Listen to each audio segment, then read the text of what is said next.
In this video, we shall get acquainted with the basic syntax of PHP language.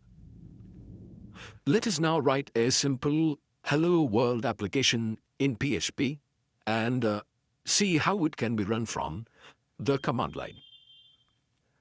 PHP statements or the block of one or more than one PHP statements are put inside these two lines less than $PHP. This marks the beginning of the PHP code, and greater than greater than marks the end of the PHP code.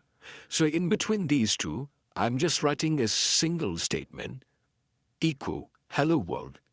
Echo and print, these are the two PHP keywords which are almost used similarly to display the output on whatever the output device that is in use.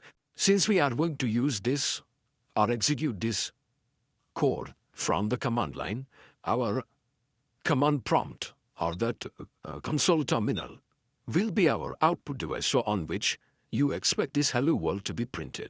So after writing this in a number of statements, just save this file as hello.php. So I've already saved this file as hello.php.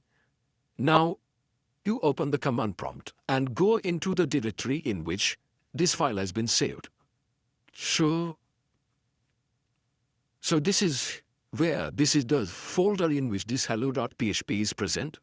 So before executing this script from the command line, you have to ensure that the php.exe, the PHP executable, the folder in which this php.exe is provided or present must be in the path of your operating system. So if it is already there, then all you have to do is to execute this hello.php from the command line by saying php hello.php. So what happens? The statements inside this PHP script will be executed. Incidentally, there is only one statement, echo hello world. So I should get the hello world message being printed. So that's how you can execute a PHP script from the command line. In this video, I'll tell you about the file input output operations and how they are done in PHP language. Okay, so with the help of this example, I'll now show you how to perform the rewrite operations on a file object. Actually, I'm going to show you two different PHP scripts, one for writing the data into a file and another for reading it from the file. So first, the write operation. I have to use the function called as fopen, which is the inbuilt or predefined function in PHP. It takes two arguments, the name of the file to be open and the mode. Here in this case, I am using the W mode because I want to create a new file. The name of the file is newfile.txt. If at all this file opening operation is not successful, I want to quit the program by giving the message error in opening a new file because of any reason. Okay, then the fwrite is a function which writes the data into the file. This file is a variable which refers to the file pointer of the open file. So fwrite function takes two arguments, the pointer to the file that is opened and the data to be written into. I am initializing this str variable with this string. Incidentally, if you remember, this is a here doc. Syntax of creating a multi-line string. So fwrite function will write this string into the file, the name of the file being newfile.txt. After completion of the writing operation, I would close the file and display a message, file created successfully. So if I execute this file and go back to my document root folder of the server, then I should see a new file.txt created there. Okay, so let us try running and look for that new file.txt if it is created or not. So I'm giving this URL file write.php. I should get a message, file created successfully. So let us go into the root document root folder and whether that file is created and whether that it contains the data that we had written in our script. So this is that new file.txt. If I open using my editor, I see the contents. This is the first line, second line, third line, etc. That was what that str string contained. So the writing operation is successful. Now we go and read it. This is the PHP script for reading back the data in the new file.txt. Though fopen function is again used to open the file in the read mode. R is for read mode.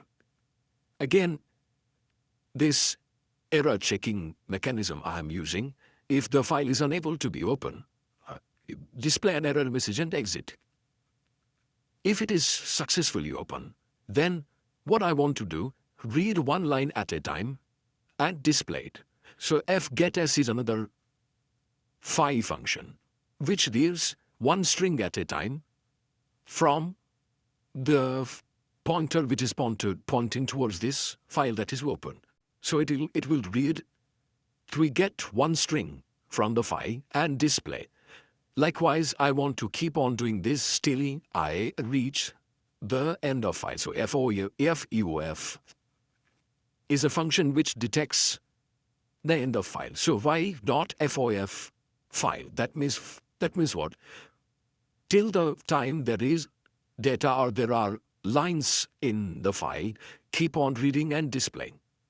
As soon as the end of file is encountered, this loop will terminate. File will be closed.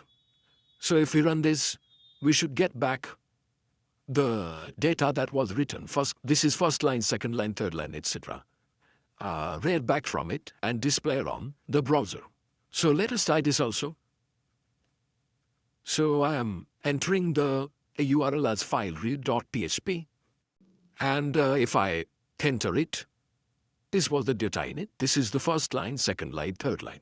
So this is how you read back the contents of the file using the fopen in R mode. Fopen in W mode will write, fopen in R mode will read back. Okay, so this is the example of reading writing operation in PHP. In this video, we'll have a look at the different arithmetic operators that are available in PHP language. So let us verify the behavior of arithmetic operators with the help of this PHP script. This PHP script starts here. In the beginning, there are two variables, a is equal to 42 and b is equal to 20. And then we are performing the different arithmetic operators one by one, operations one by one. $C is equal to $A plus $B, the value of A plus B will be added. And the result will be stored in C. So you should get addition operation result is equal to 42. Similarly here it will be 22. Here the multiplication will be 840. Here the division is expected to be 2.1. Whereas the mod or modulus operation 42 divided by 20, the integer division is 2. This will increment the value of A. A was 42, it will become 43. And then again, if I immediately decrement it, it should be again 42. That is the expected output of this program. If I save it on the document root of my XAMPP rule, that is htdocs, the name of the script will be arithop.php. So open the browser after starting the server, of course, and give the address localhost 8080 arithop.php, and then see whether the same expected result is opted. So this is the browser's page, the same address that has been given, arithop.php. Addition is 62, subtraction 22, multiplication 840, division 2.1, mod 2, increment and decrement. So that is how a result will be displayed.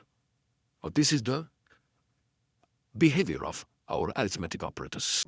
In this video, I'll explain to you the different assignment operators in PHP.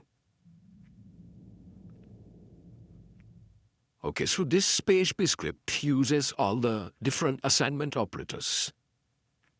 So to begin with, I have defined these two variables, a and b equal to 42 and 20 respectively. So the basic assignment operator is equal to. So what this will do, it will perform the expression on the right hand side. That means the addition of a and b will be done and it will be assigned to c. So it is a basic assignment operator. Result will be 62. Then I'm using this plus equal to operator. In fact, all these plus equal to, minus equal to, star equal to, slash equal to, and mod equal to. These assignment operators are really what you can call a cumulative assignment operators. That means what? This plus equal to is really equivalent of saying c is equal to c plus a. So if the value of c had become 62, so c plus a will become 104 and that will be assigned to c. So the result of this c plus equal to a should be equal to 104. Same thing is true with this minus equal to, which is equivalent to saying c is equal to c minus a. So anyway the c had become 104 here as a result of this. So here it will again be back to 62. So subtract and assignment operation result should be equal to 62. Similarly, star equal to is multiply c by a and assign back to c. So it should be 104 multiplied by 62 multiplied by 42 will be 2604. That should be the result. Similarly, the divide and assign operator, the result should be 264 divided by 42. So divide and assignment operation result I expect it to be equal to 62. And finally, the mod operation c mod equal to a, that is really equivalent to c equal to c mod a. Our c will finally, c should have become actually, as a result of this operation, 62. So 62 mod 42. 62 divided by 42 is 1 and remaining is 20. So mod operation anyway results the remaining value, so the output should be 20. So that is my expected behavior. Let me see. I will save this script on the document folder htdocs and open from the server by giving the address localhost 8080. The name of the script is assignop.php. So let me open the browser and see the output of this PHP script. So there you go. The addition operation result is 62, which is 42 plus 20. C is equal to c plus a 104. C is equal to c minus a, multiplication, cumulative multiplication, cumulative division, and finally the cumulative mod. So this is the behavior of all the cumulative assignment operators in PHP. We shall see a very typical operator called as conditional operator. Okay, now in this script the use of the conditional operator in PHP is demonstrated. Actually, the conditional operator is also called as the ternary operator because it requires 3 different operands for the operation.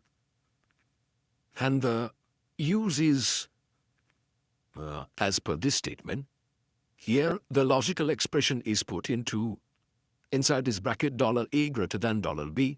Now this logical expression will be either true or false. If this is true, then the statement after the question mark will be executed.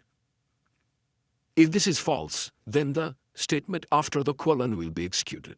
So if I'm saying result equal to a greater than b, question mark A colon B. So that means what will happen? If this expression is true, then A will be assigned to result, otherwise B will be assigned to result. So it is as if it is a short form of a regular if statement. If A greater than B, then result equal to A, otherwise or else result equal to B.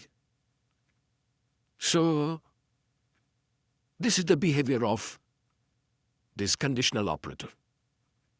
So we shall put this script on the document server, a document root of our server, and open it in the browser.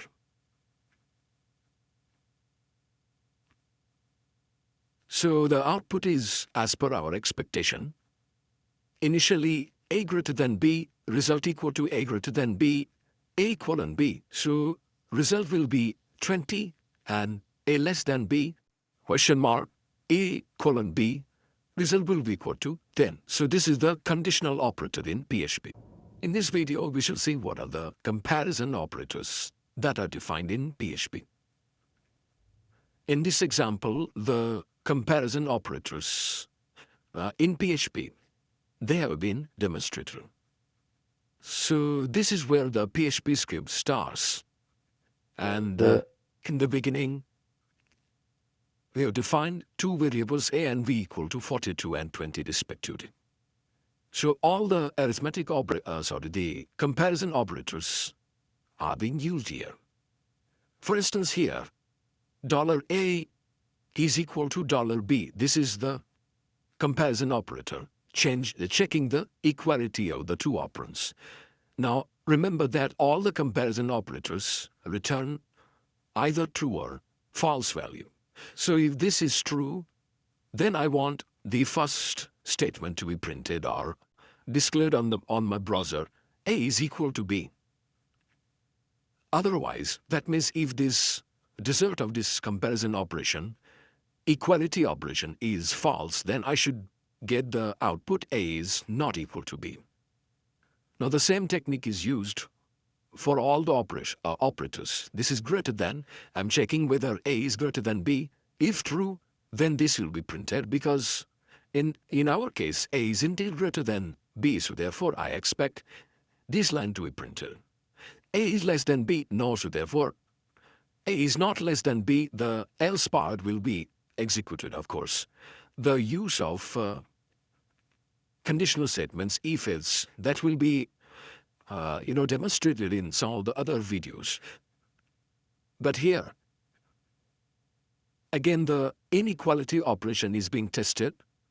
If the value of this expression, A not equal to B, is true, which is, in fact, it is true, A is not equal to B, so therefore I will get the output as A is not equal to B. Similarly, greater than or equal to and less than or equal.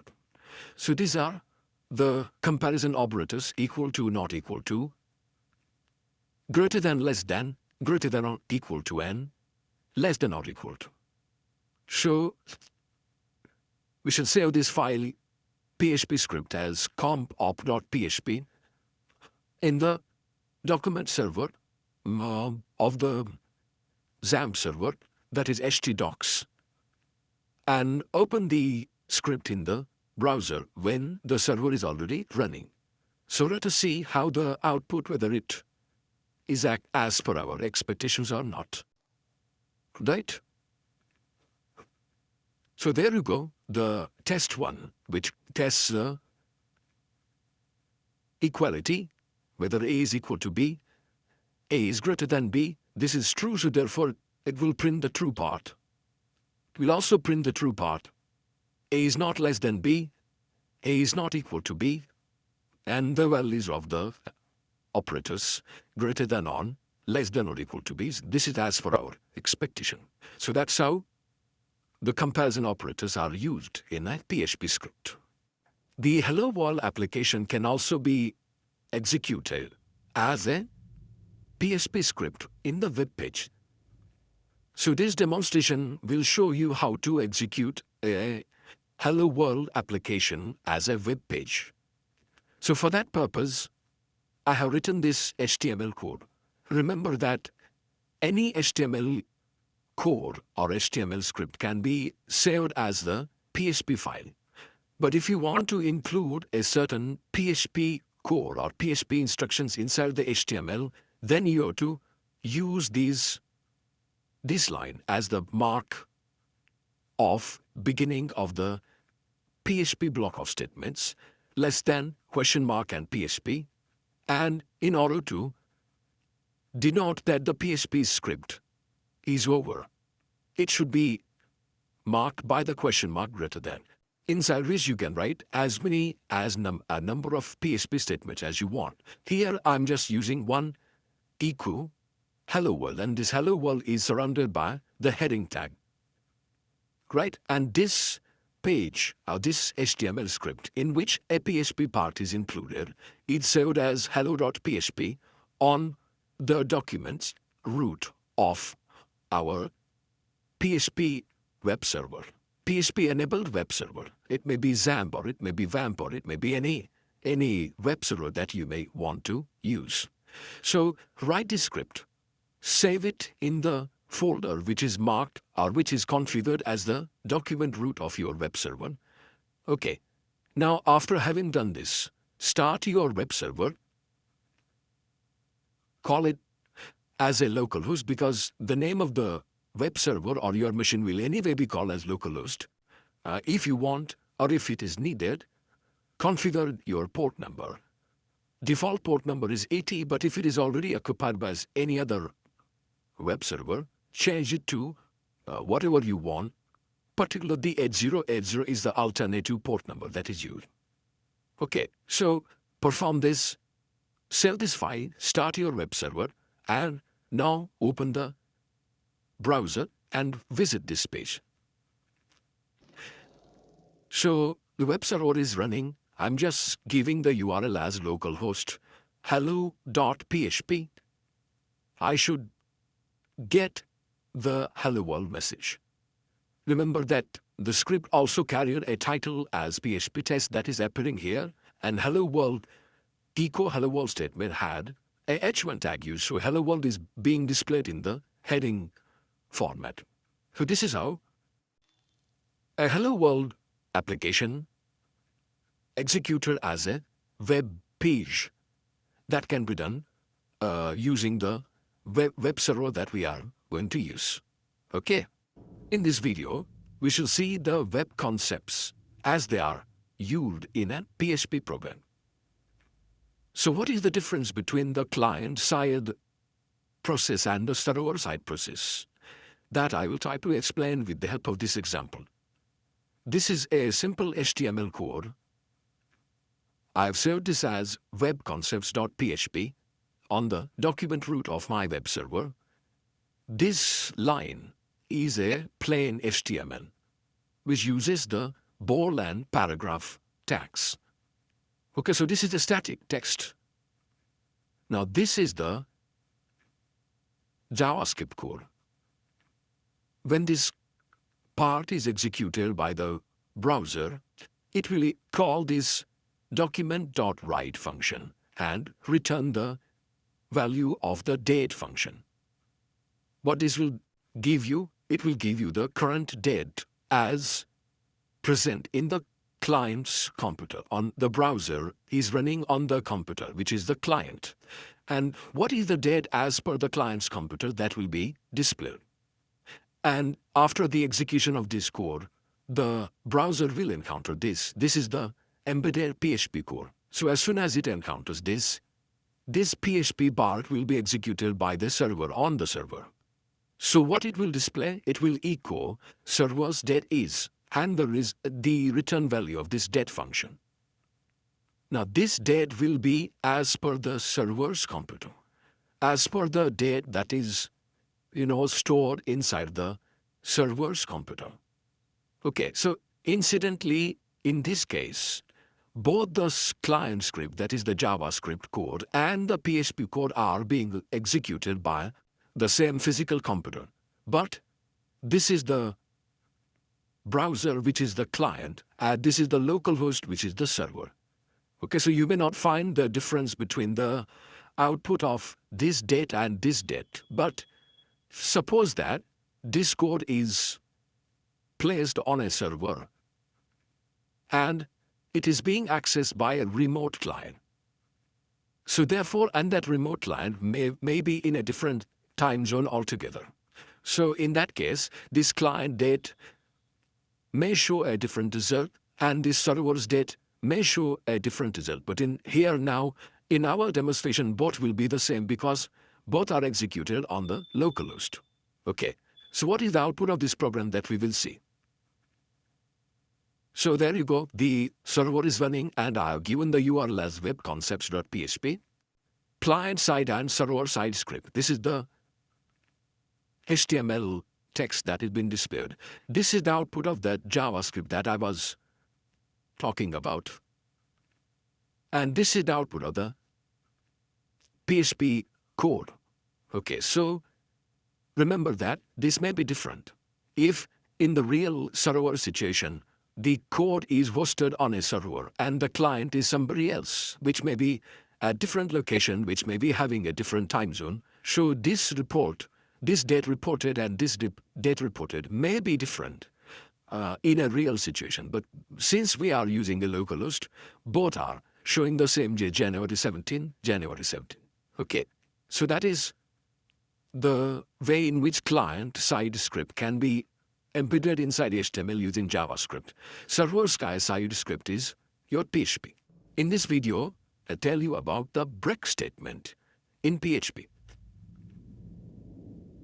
So let me now show you the use of break statement in a loop. Actually, we have already used this break keyword, but it was used in association with the switch case. And after the statements in a particular case are over, you generally use a break statement as the last in that particular case in order to take the control out of the switch block.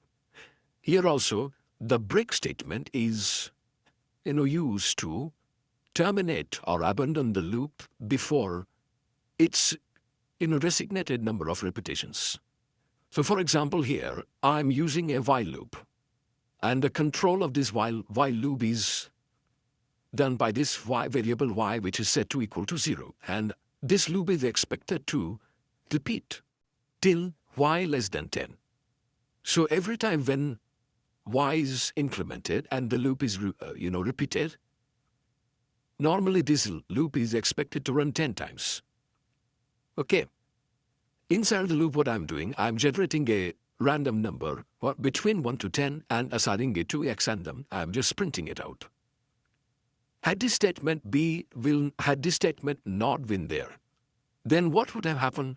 It would have generated 10 random numbers, and 10 number of repetitions would have taken place. But I want the loop to be terminated as soon as, as an if x is found to be equal to 5. So x being the random number, it may never occur within the 10 number of repetitions. So only different 10 numbers will be printed. But if at all x happens to be equal to 5, the loop will be terminated. So there is a possibility that 10 different random numbers, none of which is equal to 5, will be printed. And there is also a possibility that after generating one or two or a couple of random numbers, x happens to be equal to 5, the loop will be terminated. So that is the purpose of break statement inside the loop, to take the control out of the current loop and abandon the loop. That's what. Okay, so I have saved this file as break.php. Now I will run this file from the server. Okay, the server is running and URL is localhost break.php. There you see the loop goes on running till it encounters 5. So it may be the case that only the second occurrence is equal to 5. So the loop will be terminated before it reaches the 10 number of repetitions. There you see. Every time the different result may appear because the random number will be equal to 5 at any number of repetitions. Well, the bottom line is that the break statement is used to abandon or terminate the loop before it completes its pre-decided or designated number of iterations. In this video, we shall see the use of continue statement in PHP. So in this example, the continue statement is used inside a while loop. So what will the continue statement do? In fact, continue is somewhat opposite to what the break does.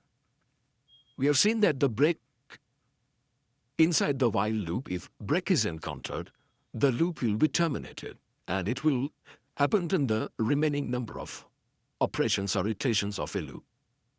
Continue on the other hand will restart the loop from the beginning. It will discard or abandon the remaining statements in the current iteration and start the next iteration. So that is how the continue behaves. So in this example, actually I should write this as continue, right? There is a loop which is controlled by the variable y is equal to 0 in the beginning, and while loop is expected to go up to y less than 10. And every time y is incremented, a random number is generated and it is printed. So if this number was not present, or rather if this statement was not present, then what would have happened? 10 different random numbers would have been generated and printed. Okay, so it is printing the value of y and x. So y is equal to 1, whatever the number was generated. So 10, y is equal to 1, 2, 3, 4, 10, up to 10 it will go, and corresponding the values of x will be printed.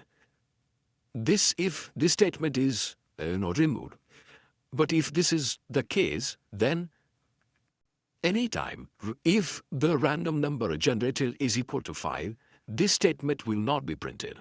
And it will go to the next iteration of the loop. Y will take the next value. And again the random number will be generated. If it again is equal to 5, it will skip this statement and go back. If it is not, then this will be printed and the loop will be continued till y is less than 10. So 10 number of repetitions will take place.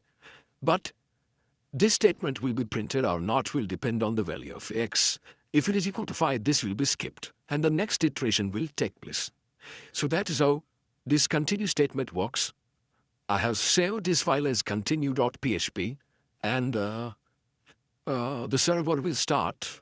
I will go to the browser and give this URL as this one. Okay.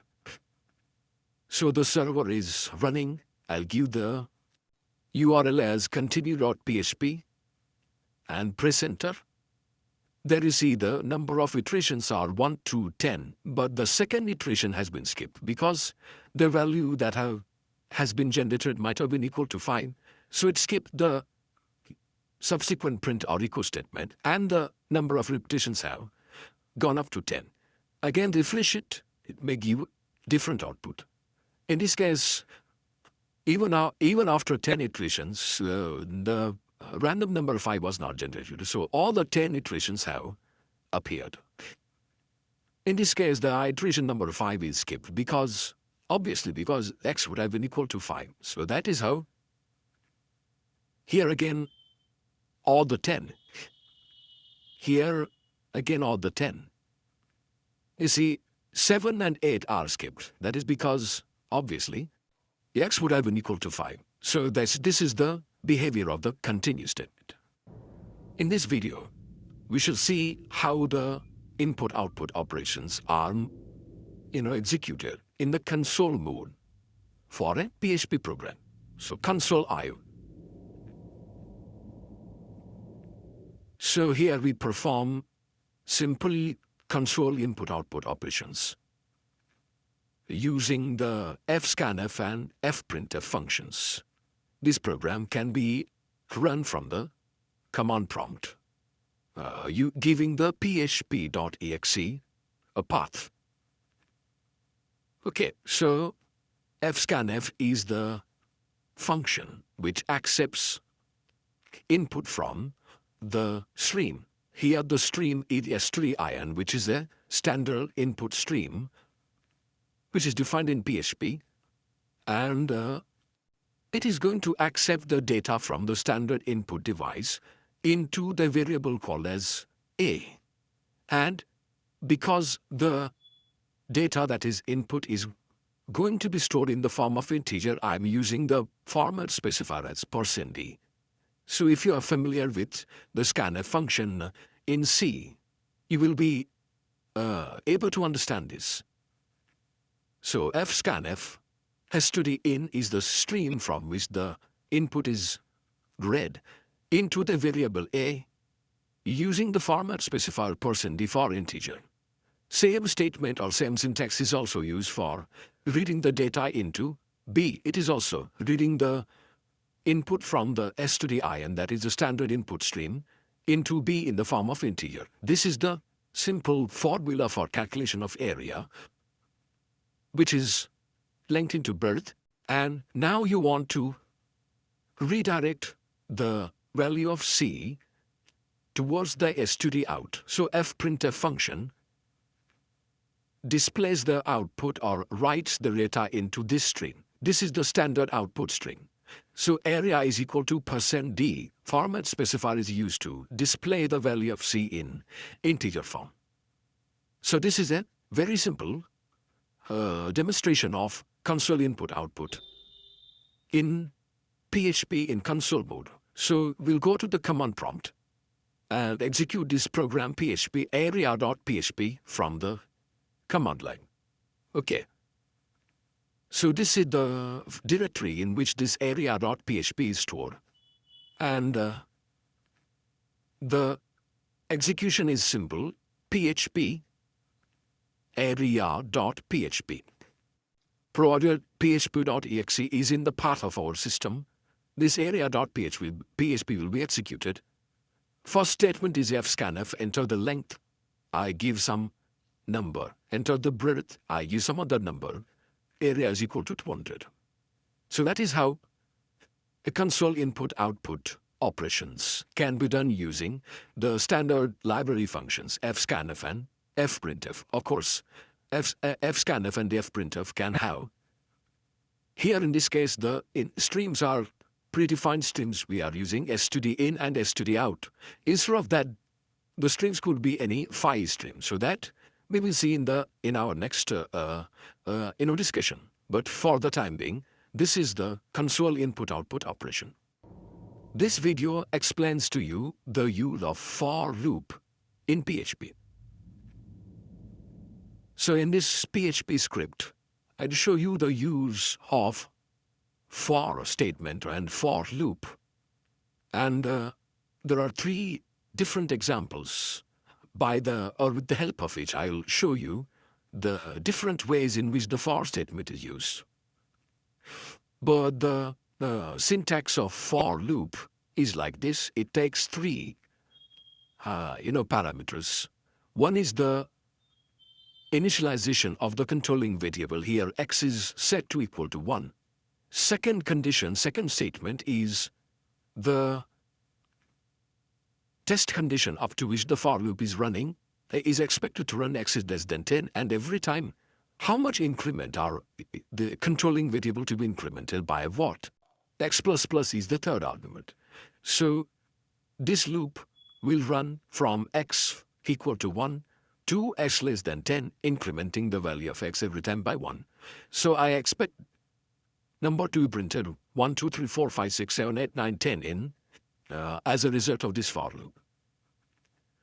But you know that the 3 parameters of this for loop, or 3 clauses of this, not parameters, the clauses of the for loop, they are not mandatory as that. You can ignore even all of them.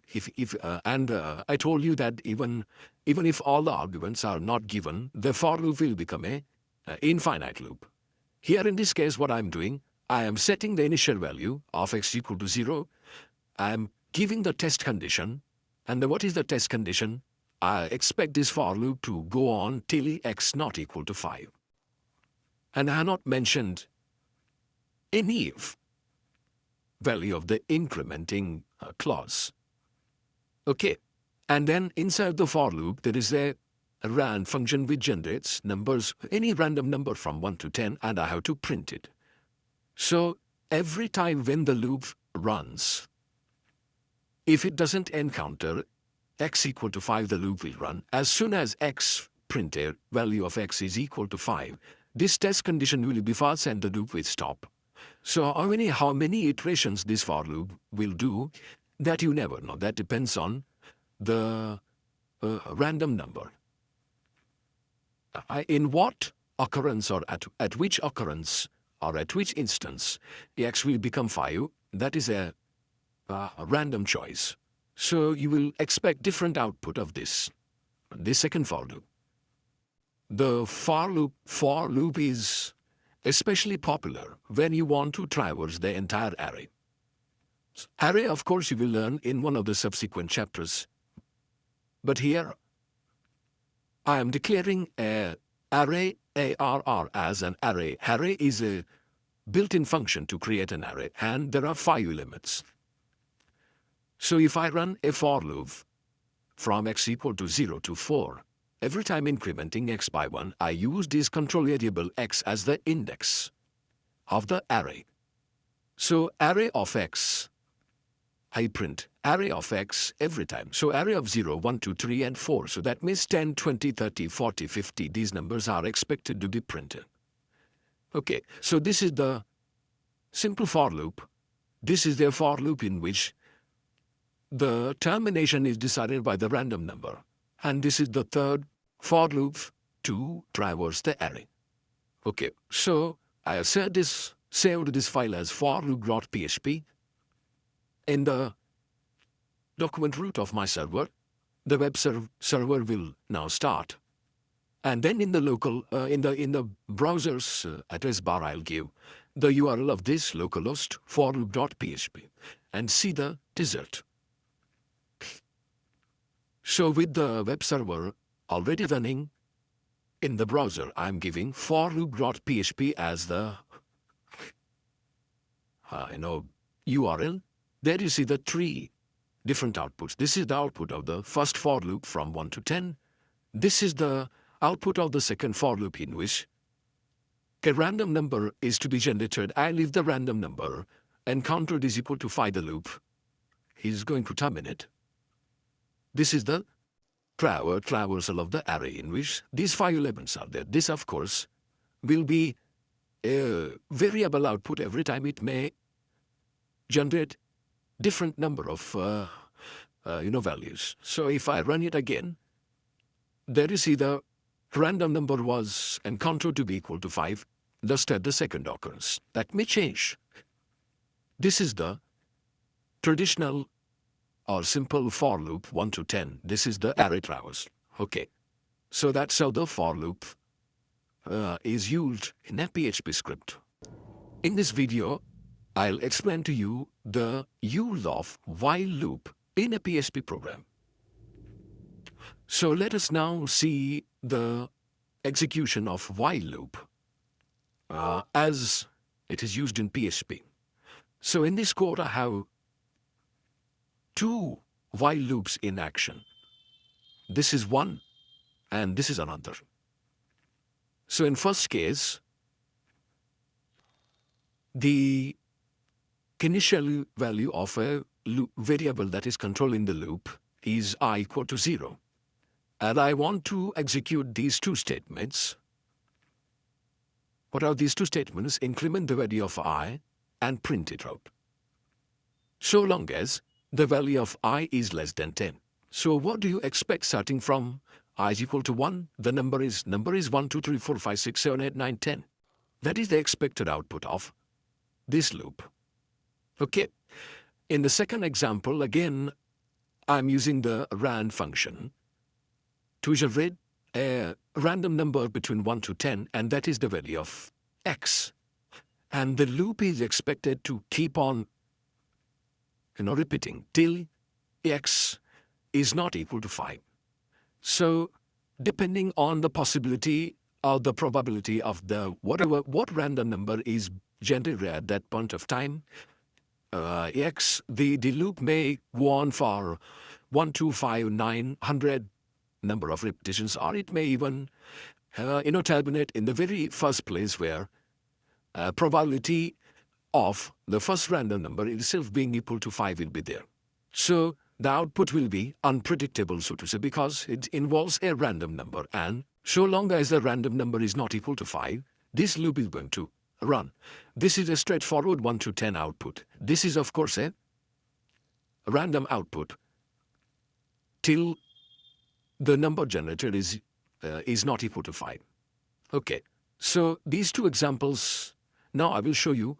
I have saved this file as while.php. I'll start the server, open the browser, give the URL of this, right? Okay, so now the server is running. In the browser, I'm giving localhost while.php. Let's press enter. This is the output of the first while loop, generates numbers from 1 to 10. This is the output of a loop having a random number, and the loop is expected to go on till it encounters a 5. So as soon as the number is 5, the loop is terminated. So that many number of times x was generated, it was not equal to 5. If I again run it, the second loop output may be different. See, only the second occurrence of a random number is equal to 5. So after the 2 iterations, the loop terminated. That can vary as per, see, the first number itself is 5. So this is how the while loop behaves in a PHP script. If your programming logic requires multiple if statements, a switch case statement is also available. So you can use that in this particular situation. So in this example, I will show you the use of switch case, another conditional statement in PHP, where the different cases or different possibilities of a switching variable are processed. Right, so therefore, for this example, I am also using the ran function, and the ran function is used 3 times to generate 3 random numbers. First 2 random numbers are between 1 to 10. These are going to be used as the operands for the addition, multiplication, subtraction, and division operations. Which operation is to be done will be decided by the third random number between 1 to 4. So these 3 random numbers, x, y, z, will be printed as they are generated. Now, since my addition, subtraction, multiplication, division operations are going to be decided by the value of the z variable, I'm using switch z. So if the value of z happens to be 1, the case 1 will be satisfied because z is equal to 1. Addition will be done, and the control will break out of this switch to this output statement. You know that each case must be having this last statement as break in order to prevent the program control from falling through the entire cascade of switches, the cases. So every case has a break at the end. Of course, this will not require because this is the last one. Okay, so the expected result is very obvious. 2 random numbers from 1 to 10 will be generated. Third random number between 1 to 4 will be generated. Depending on the value of z, switching will take place if z is equal to 1, addition, 2, subtraction, multiplication, and division. Okay, and whatever the result will be printed. So I have saved this file as switch.php in the document root of the web server. With the web server running, we'll enter this file as a URL and see the result. We'll of course run it a couple of times to see the different randomization of the results. Okay. So I have entered the URL as localhost switch.php and enter numbers 9-4. Operation code is 3, result is 36. Again executed, numbers 8-6, operation code 2, result is 2. So it is fairly accurately 4, 5. Result is 0.8, that being the division. 7, 10, again the division is 0.7. So 110 addition, result is 11. So that's how the output is going to come as a result of the switch case functionality of our conditional statements in PHP. In this video, I'll tell you about the MySQL API, which is the part of the PHP software. So with the help of this example, let us try and understand the features of MySQL API. Before going on to explain this code, let me tell you that this MySQL API has been duplicated since the PHP 7. So if you have in your computer PHP 7 installed, then this code may not work. Instead, you'll have to get a PHP 5 or earlier version installed on your computer so that this MySQL API can be used.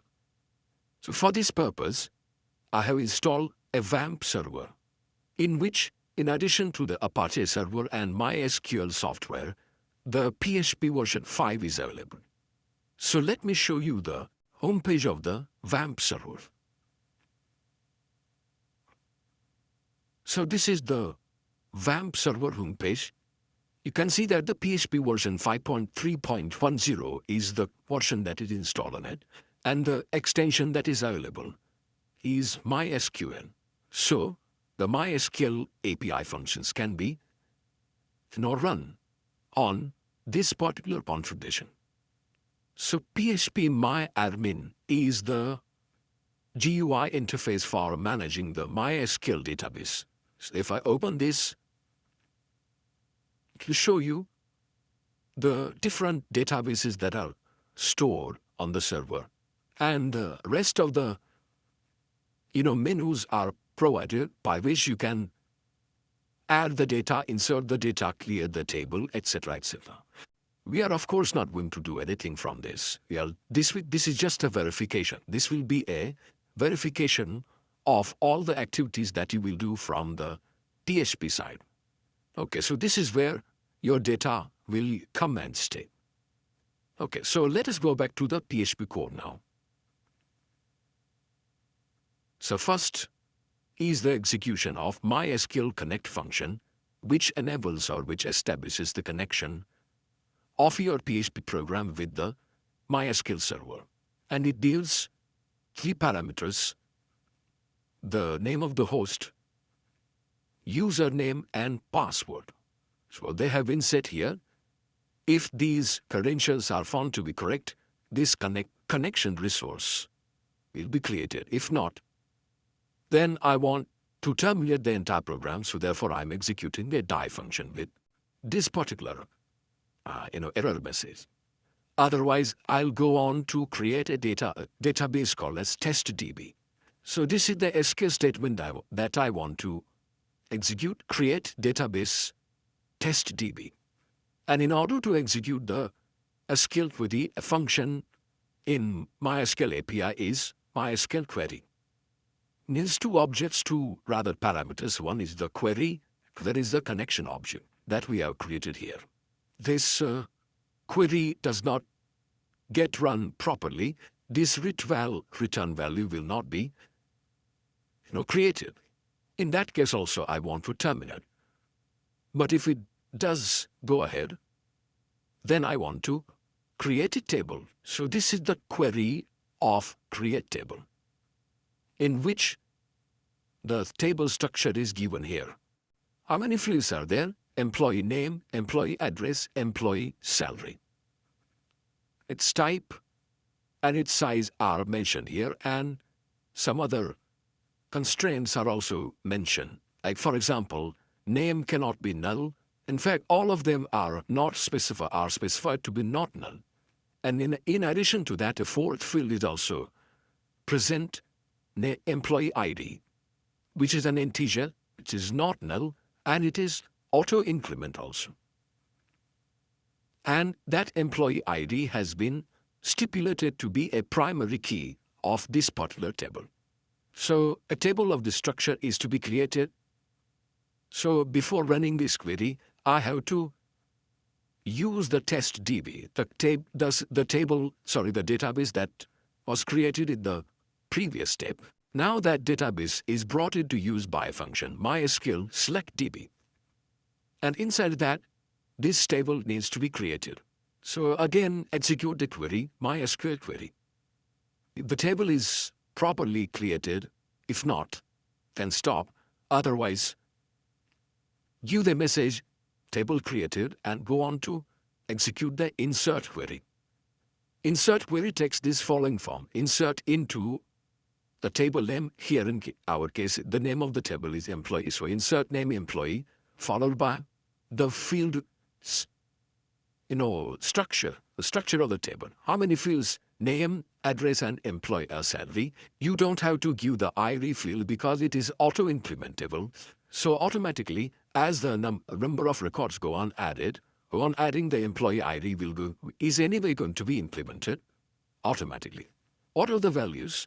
Correspondingly, name will take Raju, address will take Nanded, and salary will take 10,000. So such a query, insert query, is to be executed. So again execute my SQL query. This is the string of query and the connection object. If properly executed, just display a enter data successfully message. And finally, go on to close the connection that you created in the very first place by saying MySQL close. So this is the entire PHP script which will interact with the MySQL database. We open the connection, create the database, create the table, and insert a record. So all these activities will be done if you run this mysql1.php in your browser. Okay, so this was the explanation of the code. Now we will run it and see the result. Okay. So as I give this URL mysql1.php, you see the messages that are displayed in the browser's page. Connected successfully. This was when the MySQL connect function was properly executed. Test DB was created. Table employee was created, and one record was successfully entered or inserted inside the table. So this was the operation that was done. But we will have to verify this by going actually into our PHP MyAdmin, see that the table, the database, the table, and the record is created. So for that purpose, this is our MyAdmin. I have to refresh this so that the test DB newly created database is visible here. Open this. There is a table called as employee which was just created. Click on this. This was the record that was added into the table by our PHP script. So this confirms that all the MySQL functions, MySQL API functions that we used in our PHP script have worked properly. Okay, so this was our first exercise. So this second example shows you how you can insert a record into a MySQL table by entering the data into an HTML form. So this script, if you open it in a browser, mysql2.php is the name that I've given. If you open it in a browser, for the first time, it will open a form. So I'll show you the HTML form code here.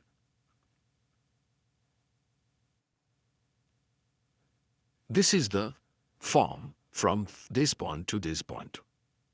This is the form inside which, in a two-column table, what we have entered or what we have created is an input name is equal to employee name of the type text to enter the name, to enter the address, to enter the salary. So it is simply a form with three text fields and, of course, a button. Importantly, the form attributes that are given are form method is equal to post and action is equal to PHP self. That means what? The data will be posted to this same script. So obviously when the first occurrence or first time when this PHP script will be displayed, this submit button might not have been pressed. Obviously not, submit has not been pressed. So when as the page starts opening in your browser, this is set we fail because submit has not been pressed. The name of the button in this case is add. So this is not pressed, so therefore this part will not be executed, which part from here to here. And so therefore it will run into this form. So form will be open, user will enter the data and press the submit button. Subsequently this post $post add will be true, then actually the insertion operation will start.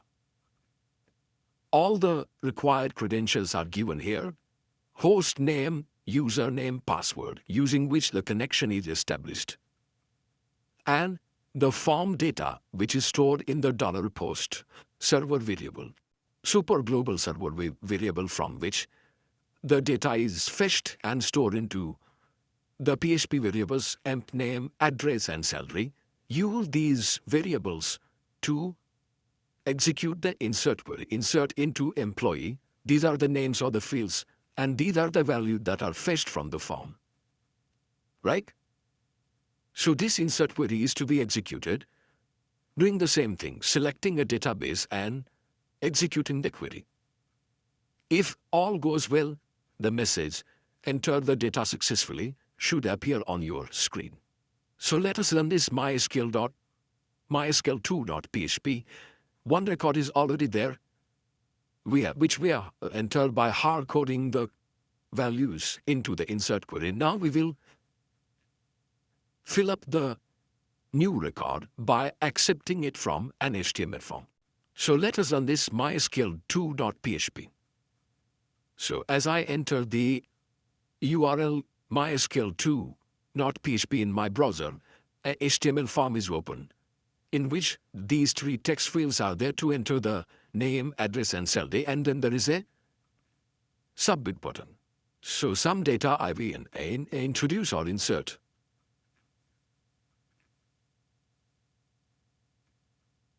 Something like this. And press submit. Now that the data will be posted back to the same script, in which on the top there is a PHP code to establish the connection and insert the records. So that will be executed and the data will be successfully entered. So again go back to our PHP myadmin and see whether the newly inserted record does appear in it or not. So to refresh this and again open employee, the two records are now visible.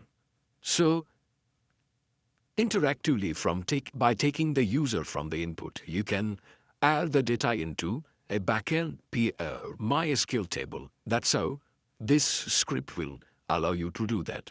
Okay. The third example in this continuation is regarding the reading of the data from a table using a select query and using the MySQL API functions. So how to read the data from the MySQL table? Again, starting with the same sequence of events. MySQL connect function to establish the connection. Select the database you want to process, the test DB. What is the query to be executed? Simply select star from employee. In order to execute query, the function is MySQL query. Because now this is the select query, the return value of this MySQL query function will be a result set. So this result variable is the result set.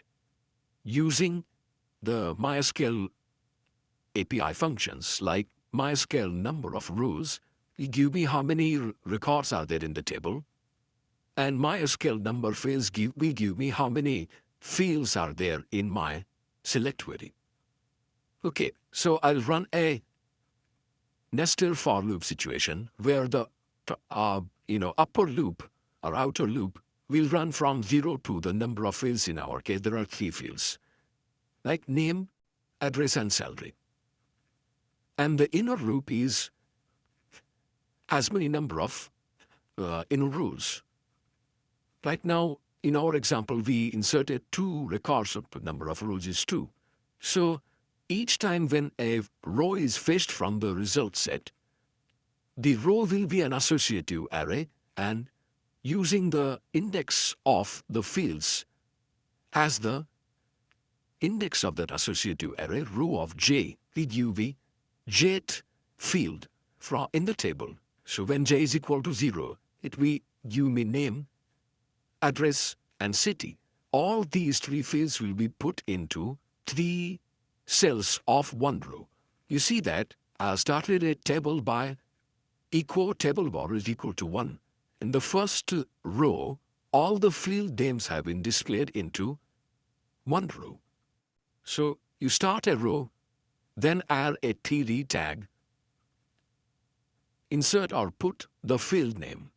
The first field name, j, will be the loop which will control the value of the field name.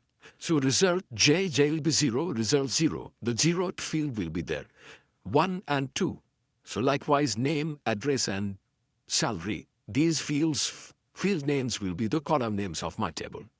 And these 2 nested for loops will fetch one row at a time and display the contents of each table in that row in separate td tags. So that's how the table will be formed.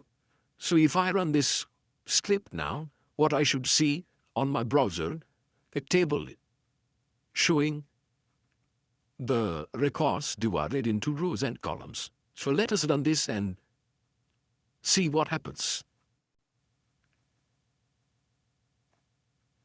So the MySQL t.php is open in the browser, and you can see the first row of the table is all the field names, ID, name, address, and salary, and each row is subsequently displayed according to their field names. So that is how the data is extracted from the table and displayed on the browser with the help of the MySQL functions.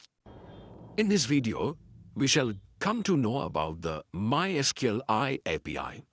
Now for Mysql I API, in order to display or demonstrate the use of Mysql I API, this is the first example in which the procedural interface is used. And using the procedural functions, here I am showing you how you can display records by selecting the records from a table. So in other words, I want to execute the select star from employee query and display the result to see as to how many records are there. So if you try to compare every function in MySQL I with MySQL, you will find that only difference probably is the adding I into the name of the function. Instead of MySQL Connect, there will be MySQL I Connect and so on. Before that, let me tell you one more thing, that MySQL I API is available in all the PHP installations with PHP 5 as well as PHP 7.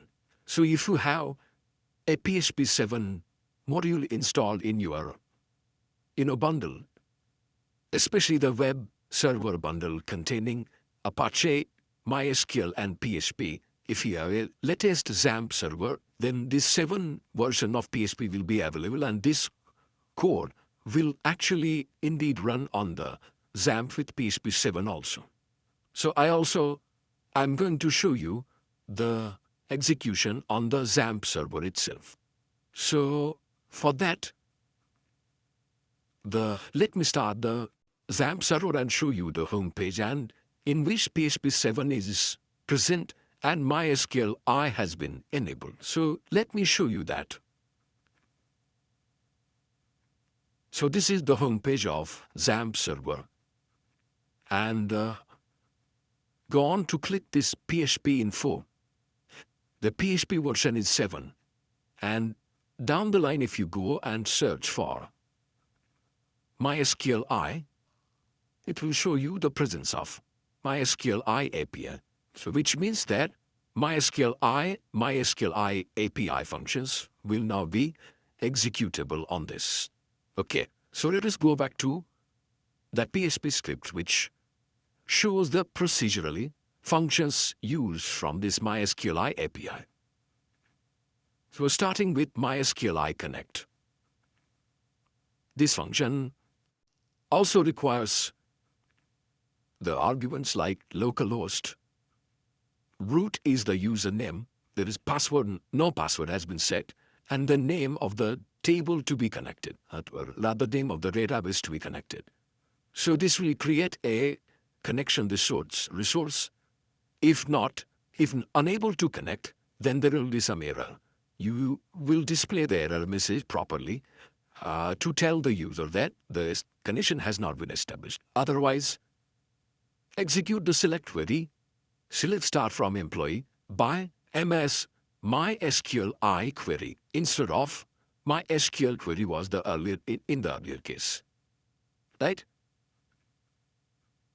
In the result, how many number of rows have appeared that can be found by the function mysqli numRows. Okay, and run a loop over it and fetch one row at a time and display the contents of the row. Row 0, row 1, row 2, row 3 will respectively be, displaying the values of employee ID, name, address, and salary. All these fields will be displayed in one for one record. Such like as many number of records are there, that many times this loop will run. Okay, so just the equivalent activity of MySQL API, in which also you ran through the entire result set to display the records. So let us run this program and see. We now know that there are 2 records into it. Or I wonder how many records are there. That many records will be displayed. Let us see how many records are there. So there are these 2 records in this employee table. We should be able to get the 2 records when we run our PHP script, mysqli.php. So let us run it.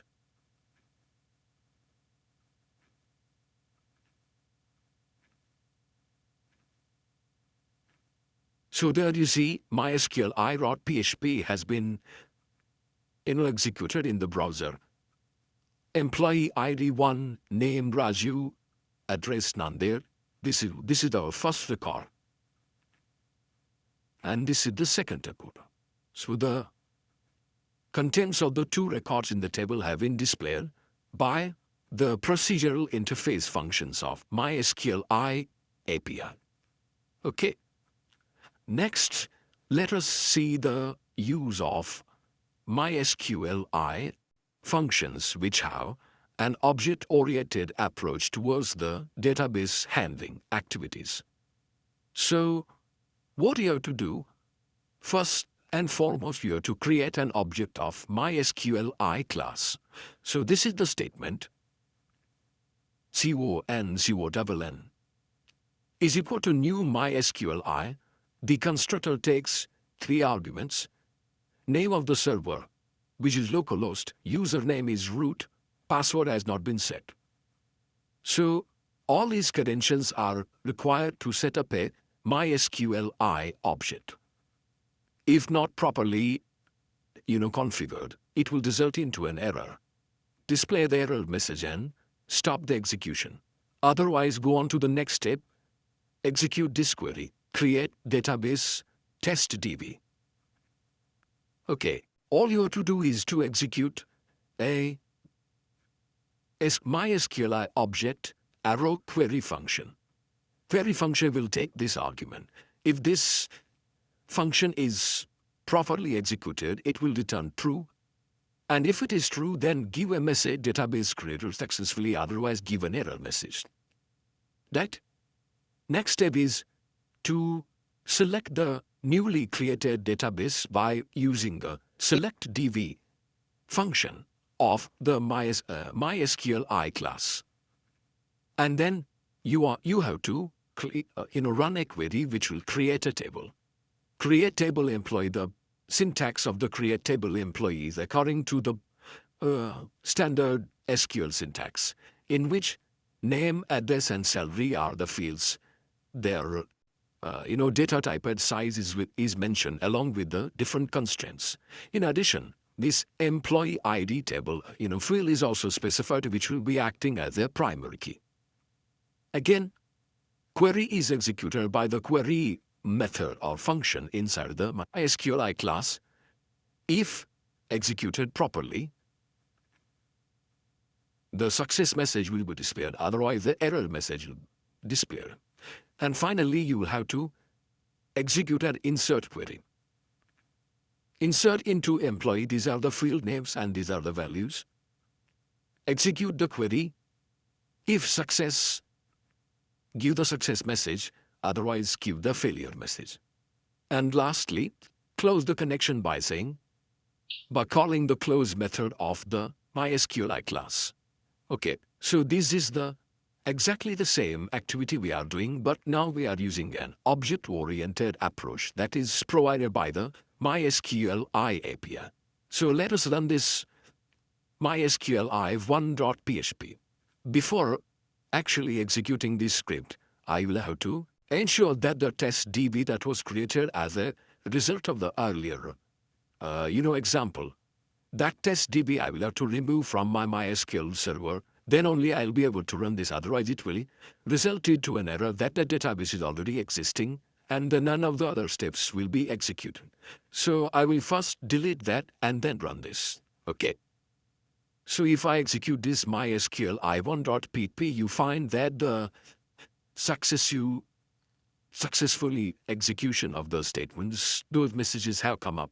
Entered successfully, database created successfully, table employee created successfully, and new record created successfully. Actually, I should have given a BR at the end of each so that those error messages would have come one below the other. But anyways, the operation has been done successfully. So let us go back to the phpMyAdmin and check whether the testDB database, the employee table, and the record has been added into it. So this is our admin. Refresh this. testDB is created, employee is created, and this record, Raju Nanda 10,000 is created. So the object-oriented interface is working perfectly fine in this case. The next example to show the functionality of MySQLi API is to show the contents of a table by running a select query over it. Okay, so doing the same sequence of steps again, create a new MySQLi object. If the connection is properly executed, show the success message, otherwise show the failure message. Then go on to the next step. You want to execute now the select star from employee query. Okay, in order to do that, call the query method of the MySQLi class by its object. So con arrow query, the query is the SQL string that is given. So the result is the return value of this query function is a result set. So result is equal to con arrow query. From this result set, find out how many number of rows are present in that by calling this num rows number of rows. Remember that this is not a function, but this is a property which is associated with the result set. Similarly, the property of field count will give me how many fields are there. Okay, so use these two variables result, num result and num fields to design a first row of a table which you are going to create in HTML. Inside that table, the first row will contain the headings. The names of the columns of the table will act as the heading for the entire table. So it will generate the first row. There is another function which is inside this Mysqli API is fetch field. So fetch field result arrow fetch field name. What will it do? It will fetch the next field in the sequence, and arrow name will give you the name. So that means what? First result of this particular function will be emp id. Then it will be emp name, emp address, and emp salary. All those 4 field names will be placed into the 4 cells of the first row. So it will form the heading. And then using these true for loops, nested for loops, one outer loop going over from I is equal to 0 to num result. Num result is the number of rows. How many rows are there? And the inner for loop is going over for j is equal to 0 to num fields. How many fields are there? Okay, so using which every time when you access the row of j, what it will give? The each content of each row, each column corresponding to each row. Fetch one row at a time. It will be an associative array called row. Row of j will give me row of 0, row of 1, row of 2, 3, and so on, as many number of fields are there. Those values will be put into the td tag of the row. So likewise, as many number of rows are there, as many number of rows will be added up to the HTML table, and finally close the table. So if you run this script, you should get a tabular representation of all the records in our employee table. Incidentally, in this table, so far we have added only one record, so you should be seeing only one record displayed in the table. First row will be the headings, and second row will be the one record that we added. Okay, so let us run this and verify our result.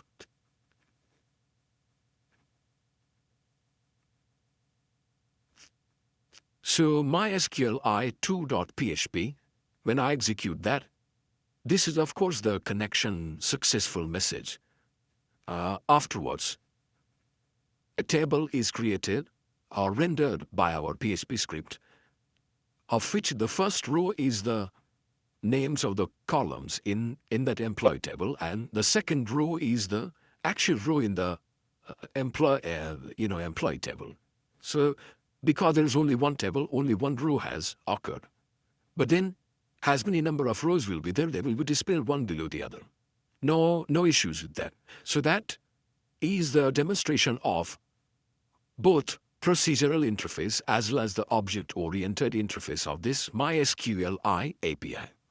In this video, we will learn a very important feature of object-oriented programming, which is called as inheritance. This example shows how you can establish inheritance between two PHP classes. In this PHP script, there are two classes that are defined. One is student, and the other is engineering student, ENGG. Because this class, the design of this second class is going to be based upon the student class. You establish the association between these two by using the keyword extends. So the syntax is class engineering student extends students. Class ENGG extends student. So as an effect, what will happen? The resources of the student class, which will be called as the parent class, they will be made available to the child class or the inherited class. So what are the inner resources in the parent class? That means the student class. So here I have declared 3 data members or memory variables: name, age, and marks. They have been declared as protected. The access specifier is protected. As a result, what happens? All the protected members will become the protected members of the derived class or the inherited class. Okay. It has only one function, which is inherently a constructor. Okay. So what happens? whenever the object is created, the constructor is called automatically. That is the definition of constructor. So when the object is declared, whenever the object is declared, you will pass certain parameters to the constructor. So in PHP, there are two array functions. Remember that we have used these two functions earlier. This is function number of arguments, how many arguments that have been sent to this constructor, to this function. And then there is a function get arguments. So this is the number of arguments, and this is an array. Function get arguments is the array in which all the arguments are stored. So if the constructor is going to receive 3 arguments, the value of n will be 3. Okay, and the subscripts of the function get arguments array will be 0, 1, 2. So respectively, what I'm going to do, the 0th subscript or the value at the 0th index of this function get argument will be stored in name. Value at the index number 1 to a, and value at index number 2 is to be stored to mark. These are the 3 variables.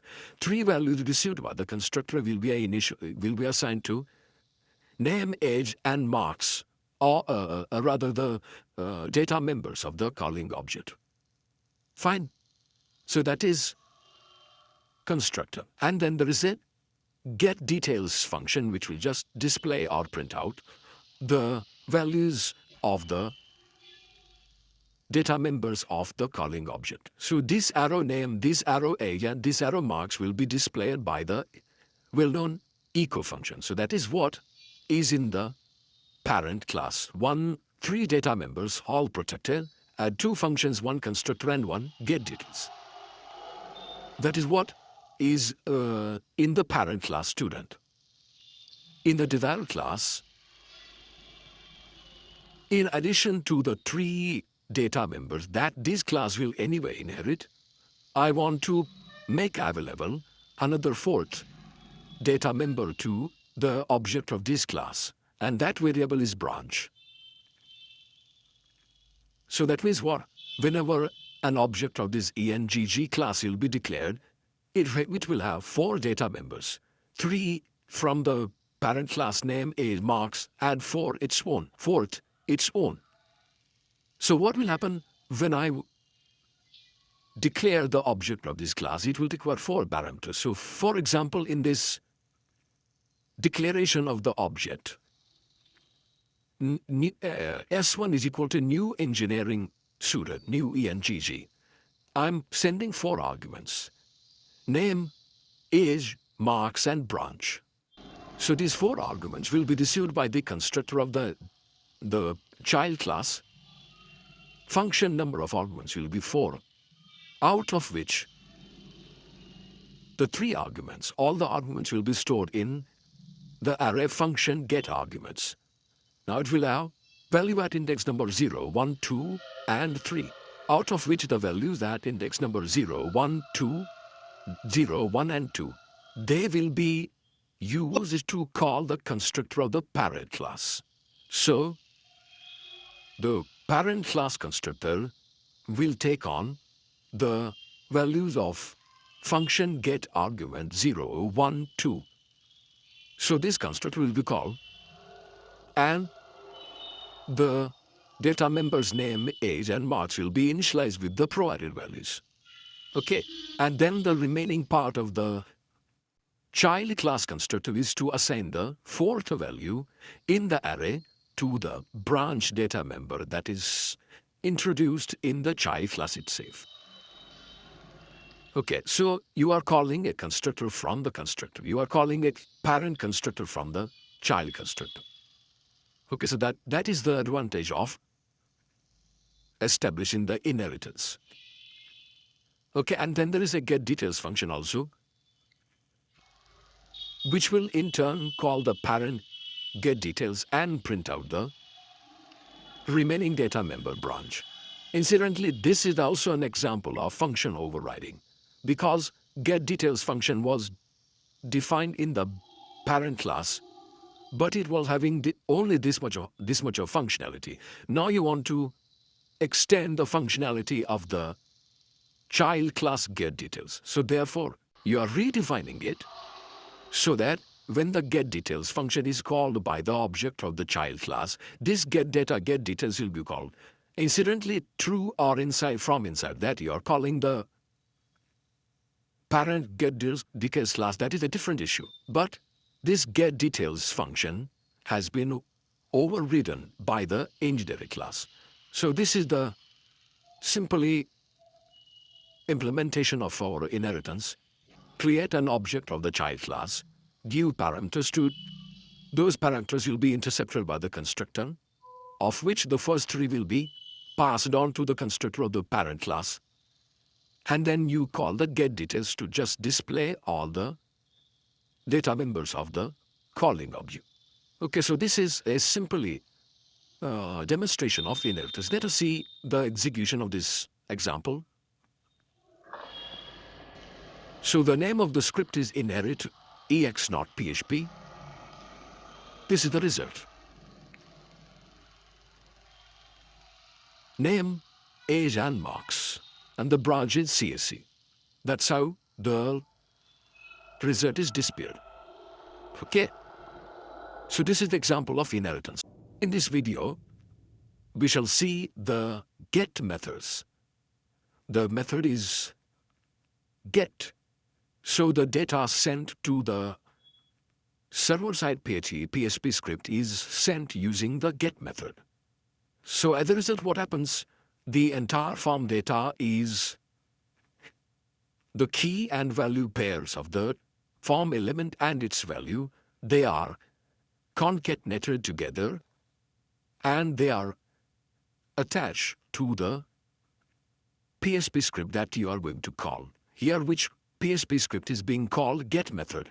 So the form data will be sent to the server as getMethod.php, and in continuation with the name of that, all the key value pairs like name is equal to whatever name you will enter, age is equal to whatever age you will enter, will be attached to the URL, and that URL will be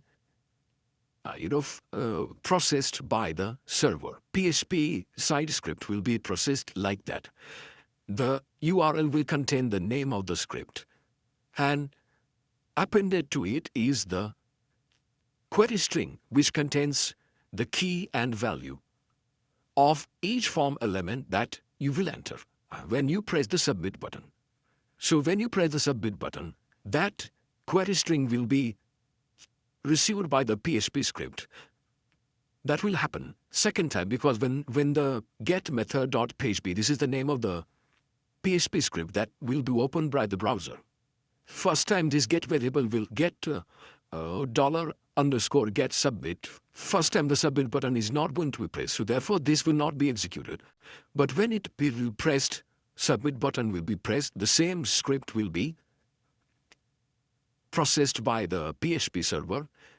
Now the submit button is pressed, so therefore this if statement will be processed, and from the get associative array, the values associated with the get name and get age will be echoed back to the browser. So more or less the same thing that happened with the post method. Only difference is that when the get method is used, the form data is appended to the PHP script that is mentioned in the action equal to attribute. Okay, so we will see that that particular URL is how it is created. We'll run this example and I will show you the exact query string that is displayed in the address bar of the browser. Okay. So I open this getMethod.php in my browser. The form is appearing with two text elements, name and age. I now enter some data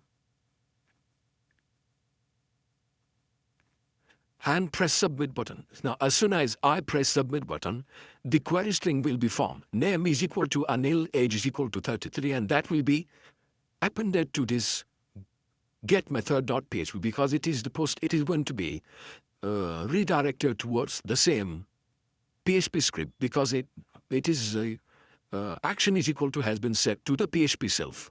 Like so, if I press submit button, there you see the query string is name is equal to Anil and age is equal to 33 or 33 and submit is equal to submit query. That was the name of the button. So this is the entire query string that is attached, from which the value associated with get name and get age is fetched by the PHP script from the associative array. So this is the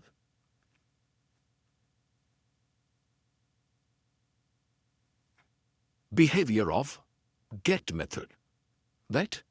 The function that you define, to which the arguments can be passed, or arguments have to be passed. The arguments can also be passed by a reference. So what is the call by reference mechanism in PHP? Okay, so this PHP script is written to demonstrate the use of to demonstrate the mechanism of calling a function by reference in PHP. Okay, so this is the function, and this is the calling environment. Now, the default method of calling a function is call by value, in the sense that the value of the actual argument that you pass, the value will be stored in the formal arguments that you declare in the function definition. But if you want to pass the reference of the calling, or rather the actual argument, then you are to prefix the symbol and to the name of the formal parameter or formal argument. So, and then use those variables inside the function. As a result, what will happen, whatever changes that you may perform in the formal argument, that those changes will be reflected in the actual argument in the calling environment. So this, you treat this as the main function of your PHP, and this is the swap function.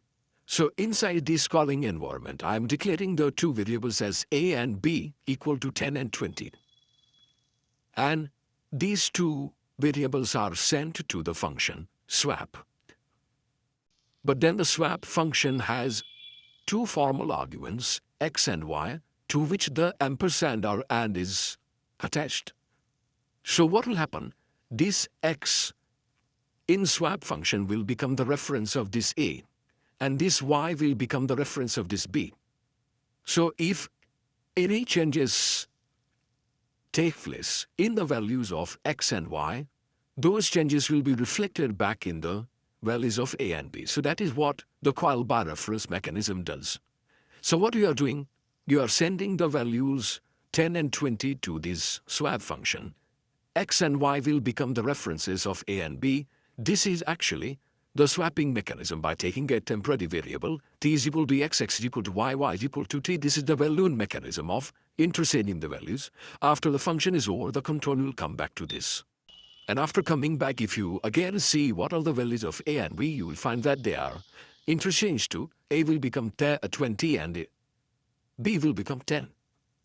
Okay, so this is what you should expect when the function is called by a reference, by sending the reference and using the variable which is a reference to the variables in the calling environment. Okay, so this is the expected output. Before swap it was a is equal to 10, b is equal to 20. After swapping, a should become 20, b should become 10. Okay, so let me run this program. So let us open that swap.php in the browser and see whether the output is according to our expectation. There you go. Before swap, a was 10, b was 20. After swapping, a 20 and b 10. So that is the effect of calling a function by sending the reference. In our discussion with the functions, what are the default arguments to a function? So how to stipulate the default arguments in a function definition, that we shall study with the help of this example. So in this example, the function that is defined is percentage, and it has been designed to accept 4 arguments from the caller or calling environment. And the arguments are PCM and total TTL. Okay, so the idea is that when the function is called, it will send the value of PCM, but the assumption is that generally the marks of PCM, physics, chemistry, mathematics, they are out of 100. So the total marks are generally 300. Okay, so if they are out of 300, generally they are 300, so therefore there should not be a need to specify that the marks are out of 300. So the TTL variable is defined to have 300 as its value by default. So unless otherwise specified, the value of the variable TTL will be 300. Okay, so taking these PCM value and the default value, the calculation will be done, the percentage will be calculated. So while calling the function, I'm just sending t values 50, 60, 70, assuming that these marks are out of 100, respectively of PCM, and therefore the total is out of 300. The calculation will be performed by the function % is equal to 60. Okay, so this is taking the default value of the variable total. But in the second case, in the second call to the same function %, I'm sending 4 parameters, 4 values. Value of this will become P, this will become C, this will become when the function will be called, the actual parameters will be exchanged in the formal parameters. But these marks are not out of 100, but they are out of 50, 25 out of 50, 30 out of 50, 35 out of 50, etc. So therefore the total marks are 150. Okay, so taking the 150 as the value of total instead of 300. So if the 4th parameter is specified, the default value of total is equal to 300 will be overwritten by 150. That will be taken up for the calculation, and the calculation will result into % equal to, in this Scalar case also, it will be equal to 60. Okay, so this is how the default parameter is specified and eventually used in the function. So let us run this program and see the output of 2 different calls to the function, percentage function. First call uses the default value, second call uses the specified value. So let us run it. So this is my browser in which I am giving the URL of default.arg.php and see the result. First call, PCM is 50, 60, 70, total marks are 300. That is the default value. We are not given or we have not mentioned the value while calling. % equal to 60. Second call, PCM is 25, 30, 35. We have specifically mentioned the value of the TTL as 150, % is 60. Okay, so that's how the value of the default value to a parameter in a function can be defined and used. Right? Another way of sending and accepting the parameters inside a function is variable length arguments. In this example, I will show you how you can write a function with or which can accept any variable number of arguments. The name of the function is average. Even though I am going to show how to pass variable number of arguments, the function actually this is no arguments. Okay. PHP has a built-in function called as get args, function get arguments. So this function will retrieve the arguments that are passed to the function in the form of an array. The name of the array is args. So all the arguments that will be passed to this average function, even though there are no formal arguments mentioned, this function can retrieve the number of arguments sent to it in the form of an array. The name of the array I have used is args. I'm just printing it out for confirmation. Args, if I print it, all the arguments that are received by that will be printed in the form of an array. And then there is another built-in function called as func_num_args function number of arguments. So how this will return an array, and this will return the size of the array. Okay, so taking the advantage of this function number of arguments built-in function, which will result into the total number of subscripts in the array, I can now run a loop, traditional loop for traversing the array. From I is equal to 0, so 0th index up to the last upper bound index. Okay, every time increment the value of I by 1. Just run a cumulative sum over it. I'm using the plus equal to operator to cumulatively add the values of all the parameters that I send into a function, into a variable called sum, which is initially defined as assigned to be equal to 0. So this will perform all the addition to the sum of all the numbers. I divide it by the count, so I get the average. Okay, so this is the function. I'm now sending 5 arguments to this average function. Those 5 arguments will be stored in the array, and count will be equal to 5. Run a loop and perform the cumulative sum and divide by the size of the array to get the average. I don't have to change or do any changes to this function if the call to the function sends, instead of 5, maybe 10 or 100 argument, 100 values also. I don't have to make any changes to it. So that's how it is beneficial to define a function with variable argument in such a situation. Okay, so let us run it and see the result of this function with variable arguments. So in the browser, let us open this script via var_args.php. It is sending 5 values to the function, and we will get the average of that. That's it.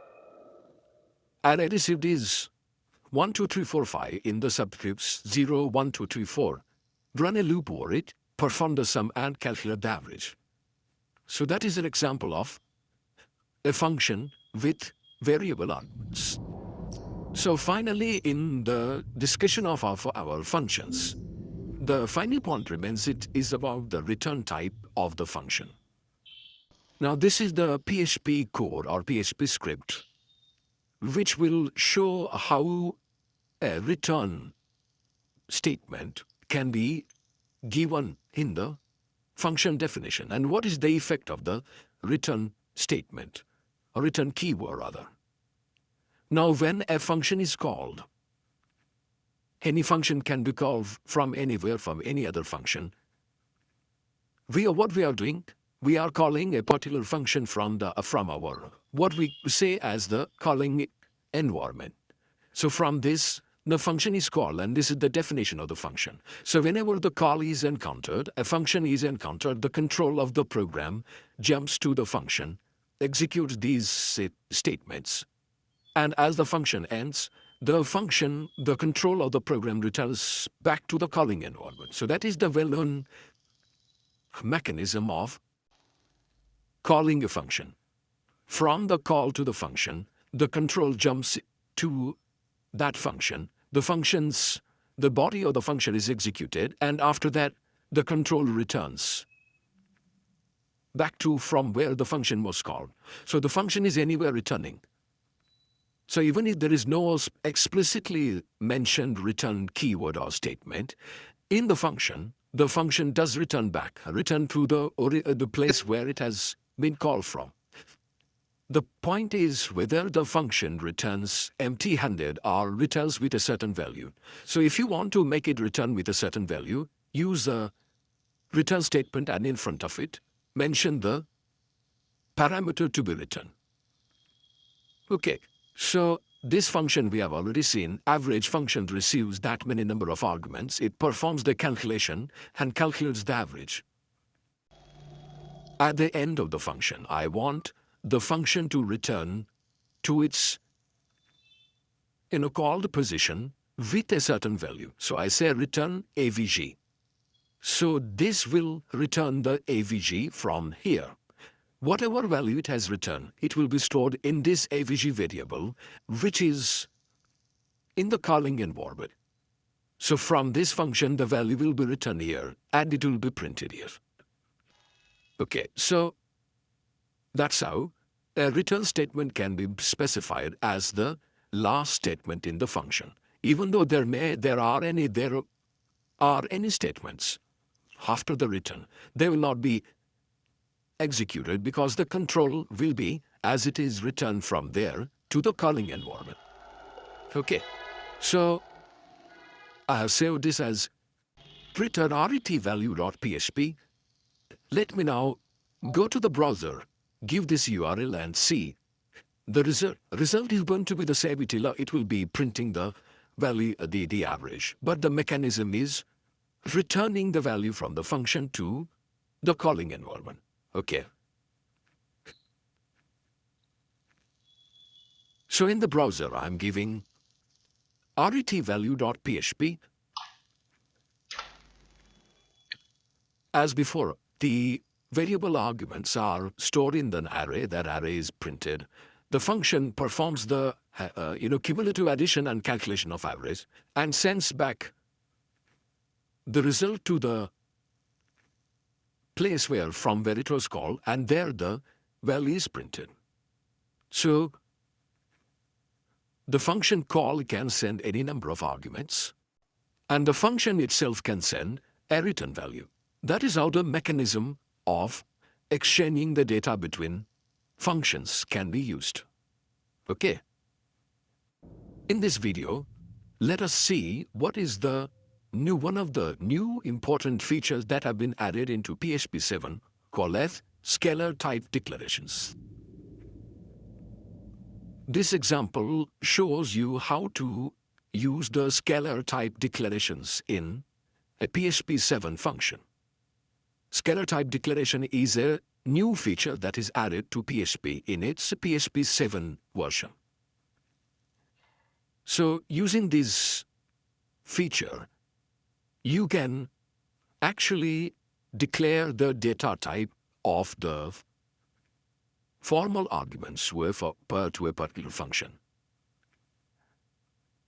For example, here I have declared a function called as average, which is designed to calculate the average of two arguments that are sent to it by the calling environment.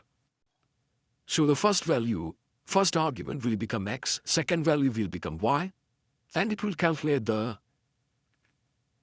average and return. But I want to ensure that these two arguments are integer.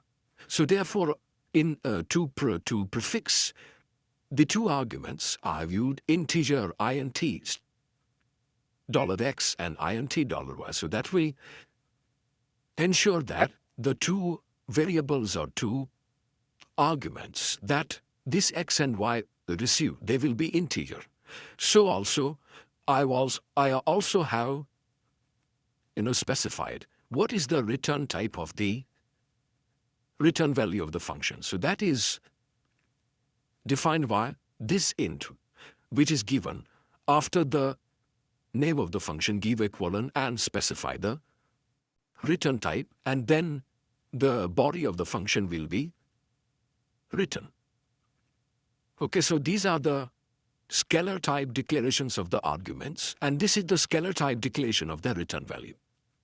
So the execution is simple. Just call the average function, giving the two values. They will be picked up by x and y, and then the value will be returned. The average will be returned. So this is fairly straightforward as it was in case of the PHP 5. So let me just execute this function and verify it. Okay.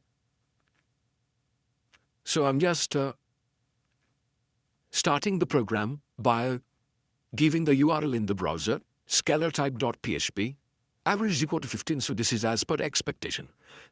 What we shall see is how the PHP program will behave if the data types are not integer. So for example, out of these 10, 20, 120, if I make it as a string, then what happens? So here what I have done, I have given the two arguments to this average function as one is 10 integer, the other is 20, it is not 20. So when this function is executed, how does the scalar type declaration have an effect on the actual execution? Now this scalar type declaration is implemented in two ways. One is called as the coercive mode and the other is called as the strict mode. So the coercion means what? This 20 will be automatically converted into a corresponding integer value by the PHP engine.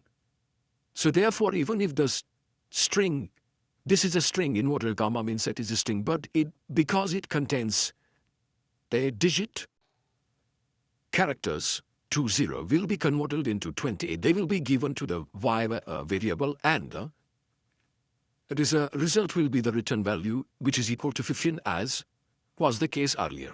So even if I make it as within inverted commas 20, I'm going to get the same result.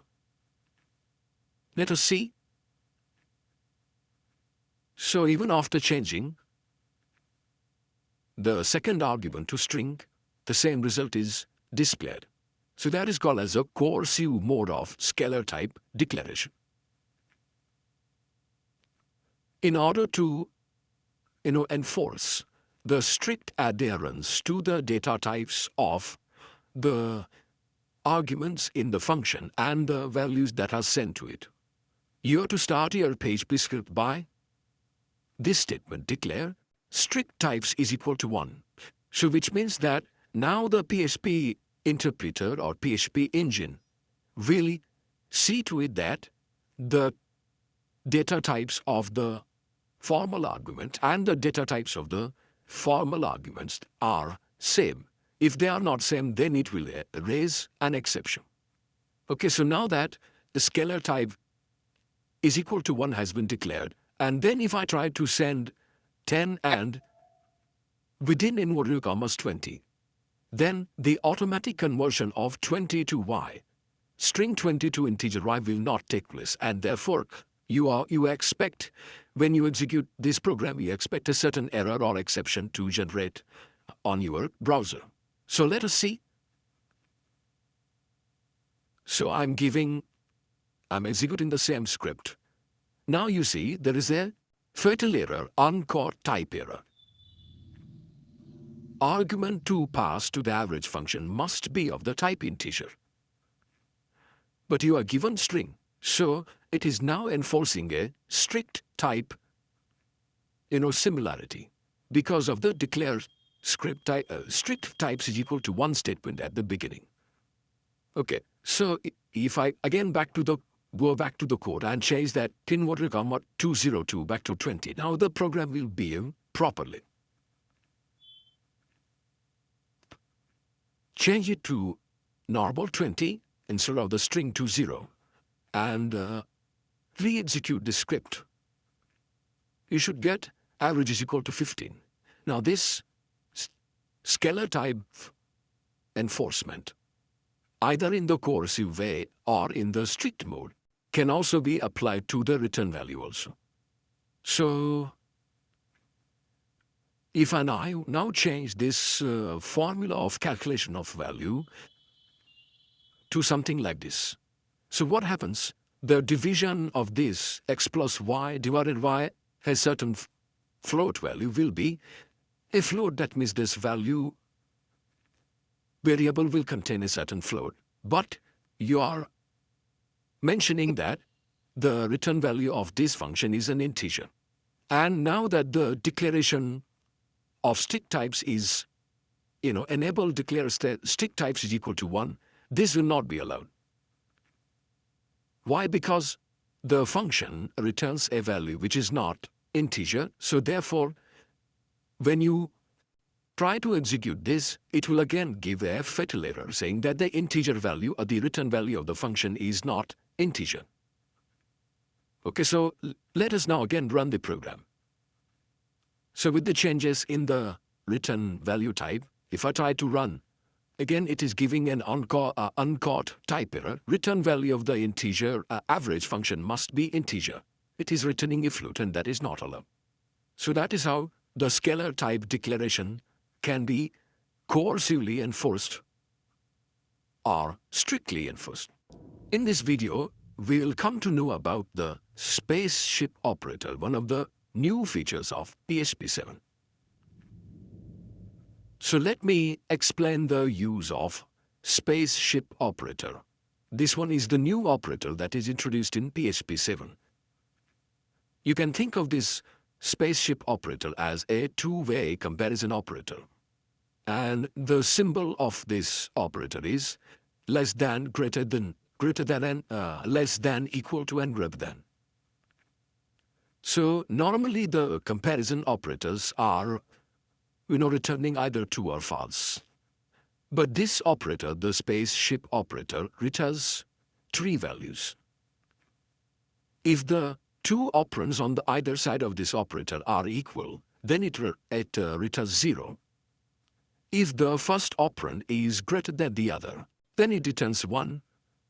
On the other hand, if the first operand is less than the other, the second one, it returns -1.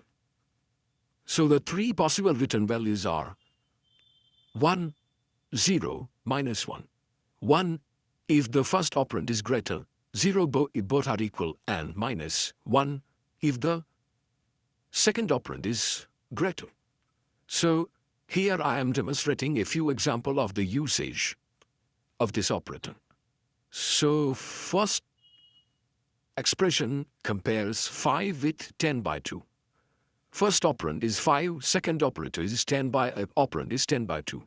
So incidentally, these two operands are going to be the same. So this should return 0. So what should be the output of the first line? 5 spaceship 10/2 equal to 0. Second expression is 5 spaceship 10/2.1. So this is going to be, something like, for sure this will be less than 5. So this will be greater, this will be less. So you expect this to return 1. Okay, because 10/2.1, that means the division will always be less than 5. Third expression is 3.142 spaceship 22/7. So this is a well-known pi mathematical constant. Its value is 3.142 and a couple of a few more digits after this 3.142. So which means that this is always going to be less than this. The actual value of 22/7 will be more by this by a certain 0.000 something. So you expect this to be greater, so that means you expect -1. Similarly, I'm using performing the spaceship of a substring of hello world with hello. So a substring hello world 05 will separate hello. So in a way, the left operand is going to be hello. And the right operand is also hello, so therefore both are equal. So you expect this to be equal to 0. Okay, so using the spaceship operator with numbers, integers, float, and strings. These three examples are used in this in this code. So let us run this and verify the result of the spaceship operator in use. So this is the spaceship.php. The result is 5 spaceship 10/2 is 0. 5 spaceship 10/2.1 is 1, as I told you, because 5 will be greater. 3.142 spaceship 22/7 is -1. And spaceship between hello world and hello is going to be 0 because both are the same. Okay, so this is the confirmation of the behavior of this new operator in PHP 7. In this video, we shall see another new feature of PHP 7 called as Null Coalescing Operator. So another new feature of this PHP 7 is this coalescing operator that we will now put it into practical use. What this operator does is, it verifies whether a particular variable is set or not. If it is set, actually this double question mark is called as a coalescing operator or coalesce operator. There are two operands, one on the either side of this double question mark. The first operand is the one which you want, or the one which you want to verify whether it is being set or not. And if it is not set, or if it is set, then this expression will be returned. Otherwise, this expression will be returned. If it is set, then the set variable will be returned to user. Otherwise, this string will be returned to the variable called user. Actually, this is a sort of a replacement for the ternary operator that you usually see in most of the programming languages, where a certain expression which will return either true or false.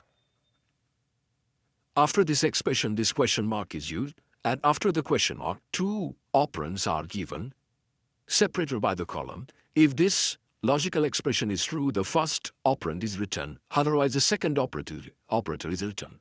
Now, this ternary operator, specifically, if you want to verify whether a certain variable has been set or not, for that you use this coalescing operator. So this is the variable that you want to see whether it is set before calling this script. If set, then the set variable itself will be the value of the variable called user. If not, then this thing will be the value of the user. Okay, so if I call this script coalesce.php directly in the browser, there's no question of this script being called by a certain client side HTML script which may be containing your form, etc. So there is no question of this user variable being set. If it is not set, then it will display the not passed as a value of user, and it will be displaying username not passed. So also the output of the ternary operator. But if you create a form, and in which a form element named as user is there, and then there is the action parameter or action attribute of that form set to this coalesce.php, then obviously what will happen, this user form element will be set. So $getUser will be having a certain value which will be provided by the form. So therefore this will be true. So therefore user will be equal to the name of the user that you may have entered in the form. So you'll get an output as username is equal to XYZ, for example. Okay, so this behavior of coalescing operator, now we shall see by running this example. I'll open the browser. First I will call this script directly, and then I will call this script through a certain HTML form. Okay. So here this PHP script is open, and as soon as I execute, username not passed. This is the output of the coalescing operator, and this is the equivalent or output of the ternary operator. Okay, now what I will do, I will open a form like this. Okay, and this text box is named as user. So if I type something here, press submit button, this coalesce.php script will be executed. It will have within the get server-side variable or server-side associative array, so to say, it will have a the value for the get user.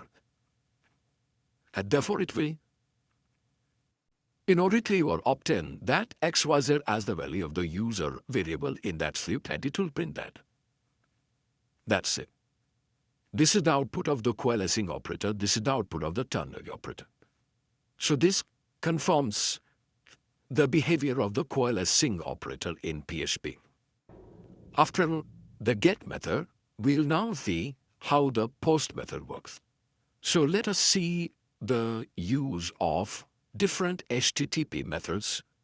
This example is using the post method. In fact, this is the HTML form, okay, in which there are two text elements. Input type is equal to text.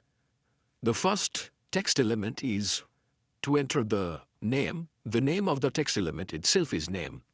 And the second text element, name, to identify that text element is age.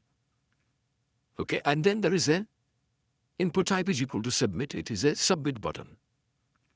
So that when the user enters the data and presses the submit button, the data is sent to the server-side script, and that server-side script is this one. I'm using the special variable called as PHP self, which means that the data is posted back to the same script in which the form is there. Okay, so when this form is, opened in the browser for the first time, the submit button is not pressed. So therefore, this condition is not true, and therefore this PHP script will not be executed and the form will be discarded. But when the data is entered and submit button is pressed, that means what? The associative array server-side variable called as $post, in which the submit variable is entered, or submit variable is set. So therefore, this is true. Then what will happen? From the $post array, this is the called as SOAP super global, which stores the form data in the form of an associative array, where the name of the element is the key and the value entered to that element is the value. So in order to fetch the values associated with the keys, I'll say $_post name, which will give me whatever value that was entered inside the text box, named as name, and similarly age. So this will be executed when the user clicks the submit button. So that is how the form data is accessed by the PHP script, which is the value of the action attribute of the form. The method is post. Okay, so this is the use of post method. Now I'll run this example and see that the form data that is entered is fetched by the PHP script. Okay. So on the address bar of the browser, after the, of course the web server is running now, I enter localhost post method.php. I get a form. I enter some data into this.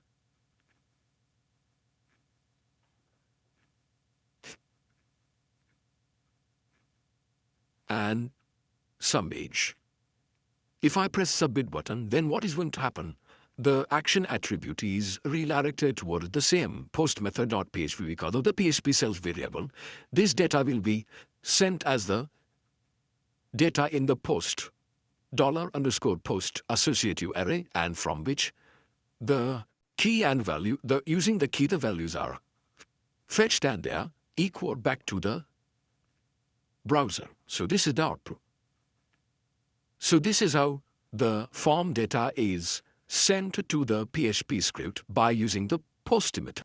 In this video, let us have a look at another new PHP 7 feature called Csprng.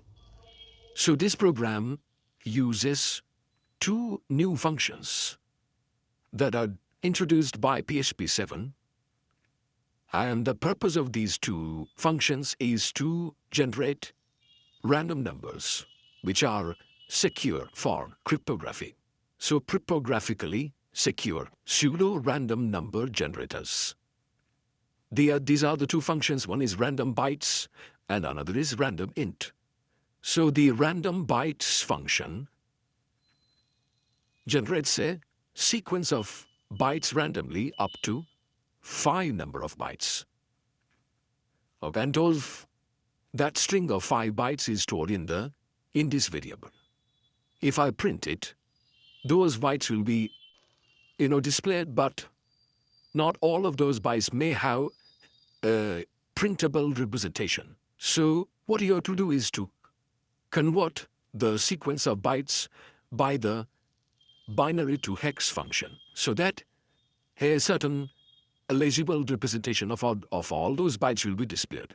And the second function is random int. This is the minimum value and a maximum value in between which a random integer number will be generated, and its value will be stored in this variable that you can print it out. So these are the two functions for generating pseudo-random numbers, which are secure as far as the cryptography is concerned. So let us learn this, and randomization also we'll run it a couple of times so that you'll see the random changes that appear in the output. So this is csprng.php. This is the sequence of bytes, and this is its hexadecimal representation. And this is, of course, the number from between 0 to 999. If I rerun it again, the random sequence of bytes and numbers is visible. Okay. So that is how these two functions can be used. Right? In this video, we shall see the concept of cookies in a PHP web application. So here now I will demonstrate the way in which a cookie is set and cookie is retrieved in PHP.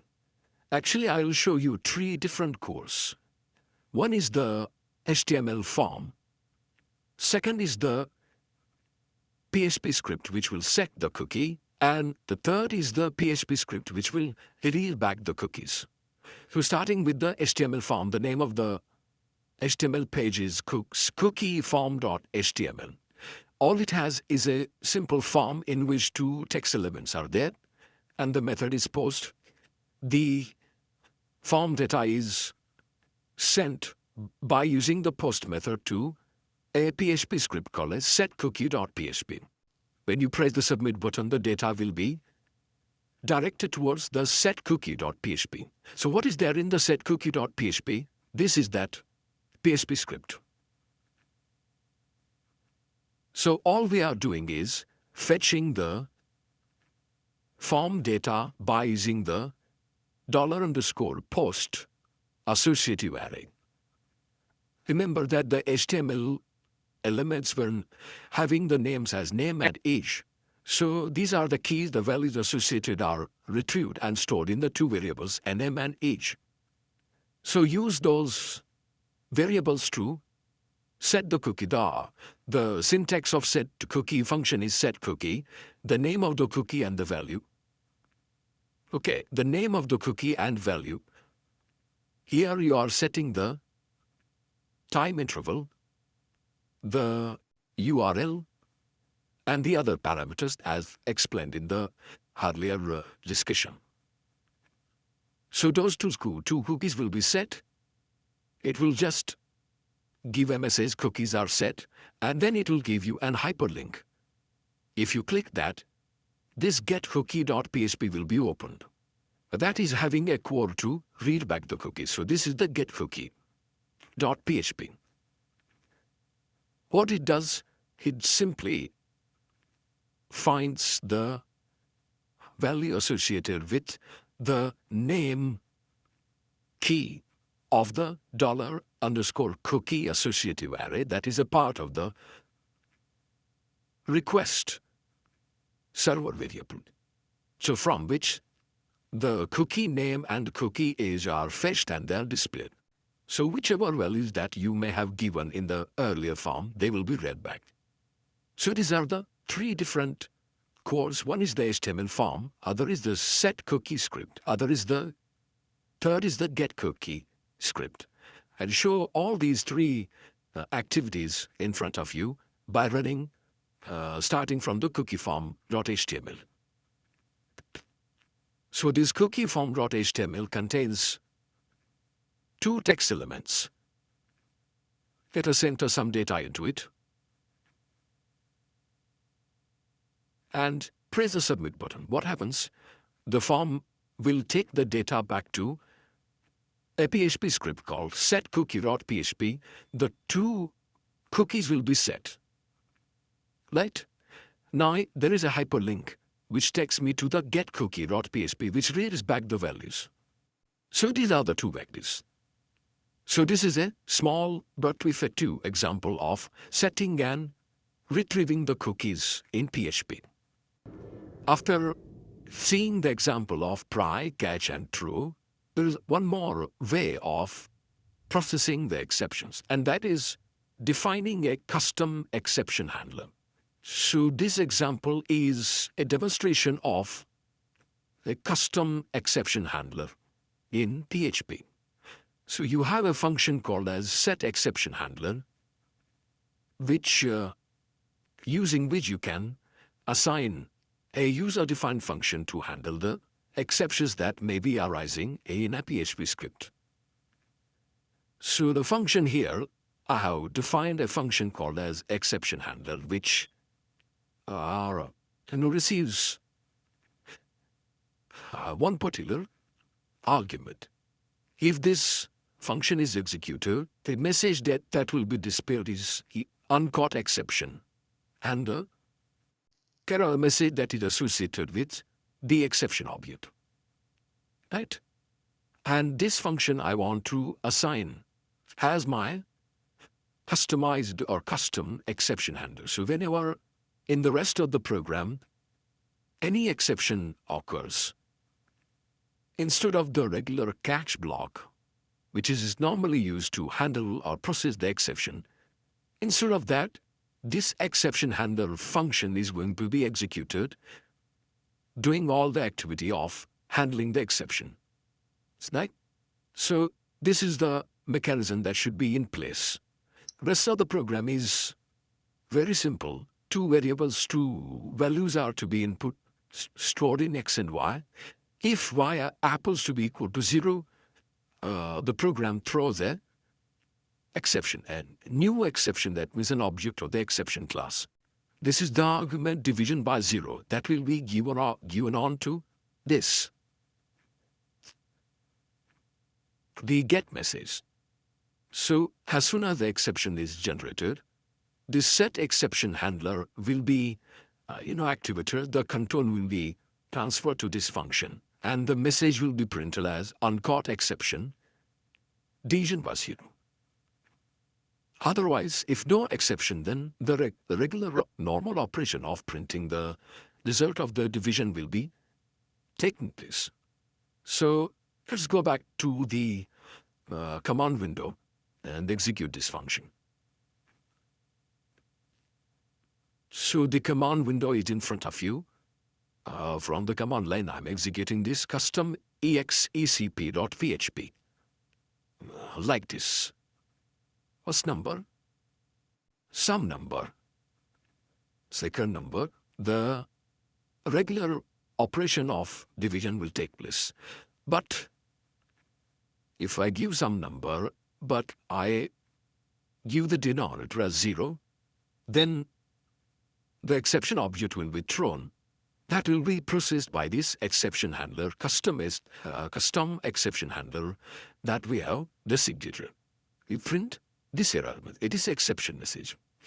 So that is how the custom exception handler can be assigned or can be put into service by the set exception handler function. In this video, we shall see how error handling activities are performed in a PHP application. So this program is a demonstration of the die function in PHP. Die function, whenever it is encountered, the program will be terminated at that point only. The rest of the program will not be executed. And the die function optionally takes a string argument, which is the message to be displayed, and convert to the user the reason of the program being terminated. So for example here, die in the bracket in front of die, I'm writing file not found. So if the die's function will be executed, it will display the file not found message, and then it will terminate. In this program, I'm using a function called as fileExist. This is a library or a built-in function in PHP which tests whether this file name test.txt is present in the current path or not. If it is not present, that means not fileExist will be true. If it is true, then the die function will be executed. It will display a file not found with a message, and the rest of the program will not be executed. If on the other end, if this file is present, then this not fileExist will not be true, so the else part will be executed. The given file will be opened using the fopen function. Message displayed will be open file successfully. If at all there are any more statements, those will be executed in the sequence. So that's how the die function will be used. Depending on whether the given file is present or not, the file will be either opened successfully or the die function will execute and the termination of the program will take place. So let us run this script and test for ourselves. This program is saved in the document root of the server. If at all there is a test.txt file in that folder, it will be open. Otherwise, file not found message will be displayed by the die function. Okay, so let us see. So I am now entering this die.php URL. The file is not found, obviously, because the test.txt is not present in that htdocs folder. Okay, so let me now change do the certain changes in the program and give the file name, which is some file name which is already present. So if I give that file name, then instead of file not found, I should get a file open message.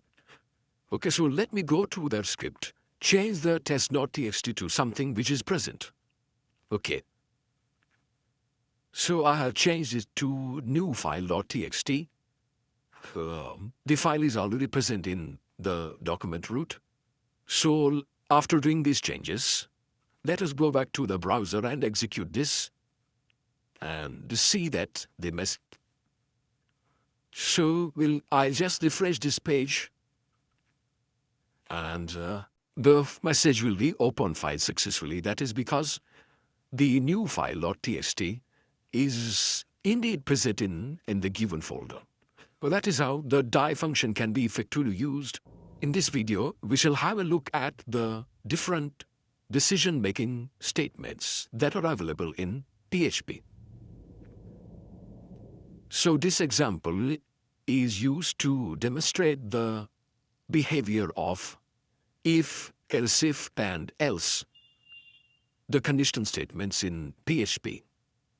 And for this purpose, I'm using a built-in function in PHP called as rand. This generates a random number between the two parameters that I have given, 1 to 100. So every time it will generate a number between 1 to 100. Now all I have to do is to check whether it lies in a particular range. So to begin with, if x is less than 25, I'll have to just print the prompt number less than 25. Else if the number is not less than 25, then I want to check it whether it is less than 50. If it is so, then I'll print number is between 25 to 50. Else, that means if both the conditions are not true, then the control of the program will land into the last or the final else. So you can have a series of else if statements to relegate or discard the different conditions that may be present in this entire decision logic. So here, the first condition, if this is not true, the second condition, and if all the previous cases or conditions are not true, then the program will land into the final else. So this is the use of if, else, else if, and else. So let us see how it behaves. Of course, the number we generated will be a random number. So every time you may find different output being generated. So let us run it a couple of times and see the result. So the server is running, and I have opened the browser in which I'm giving the address localhost if statement.php, the script that we have written. I have saved it as if statement.php in the document root of the server, web server. So I just press enter. At this point of time, the random number generated is 53, and therefore it is greater than or equal to 50. Again, if I run it, it may generate a different number, and the different result number is greater than 50. Again, fortunately, all the time the number is greater than 50 is appearing. We may get some number. The numbers are being randomized, but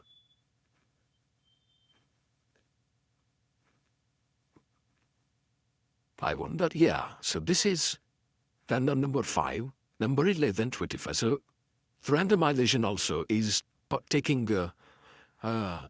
accurately, and the if statement result is also appearing as per the requirement. Instead of the unilateral die function, you can also define a custom error handler and delegate the activity of error trapping and generating error message to this custom error handler function. So how to write that custom error handler, and setting it as a default customized error handler that we will see. So let us now see how a custom error handler function can be used in a PHP script.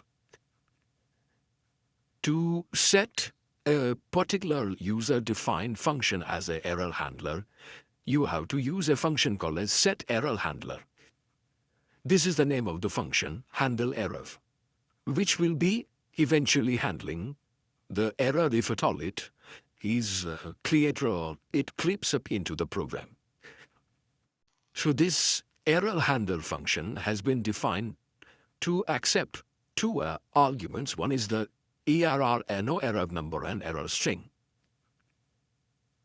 Right. So if at all in the rest of the program any error occurs, then this handle error function will be executed, and it will receive two arguments: the error number and the description of the error, called that error string. So if whenever this function is executed, it will print this error number followed by the variable of the variable error, errno, and err string. Additionally, it will execute or rather echo the message terminating the PHP script and the program execution I viewed. Anyway, want the program to be terminated there, so you use a die. Okay, so this is the handler function defined, this one, and it has been set or designated to handle the error situation. Now, in the rest of the code, what I'm trying to do is I'm trying to open. fopen is the function which opens a file, in the real mode. If it is successful, then the success message will be displayed. If it is not there at all, then obviously PHP is going to throw an error. And we have already said that a particular function is going to handle the error. So the control of the program will be directly handed over to this function. It will print the error message and stop. And at the top of the script, we have used a function called as error reporting. That error reporting function will decide what type of errors will be reported. So we have seen that there are different error levels. There are warning, there is error, there is notice, etc. So E-error means all those errors which are of the type error. Those will be reported. Whenever that type of error will be generated, the handle error function will be executed, and that will print the error message. So let us run this script. Not present, the name itself suggests that the file is not physically the file is not present. So you expect the error message to be printed error number, error string, and terminating the script, etc. Okay, so let us see.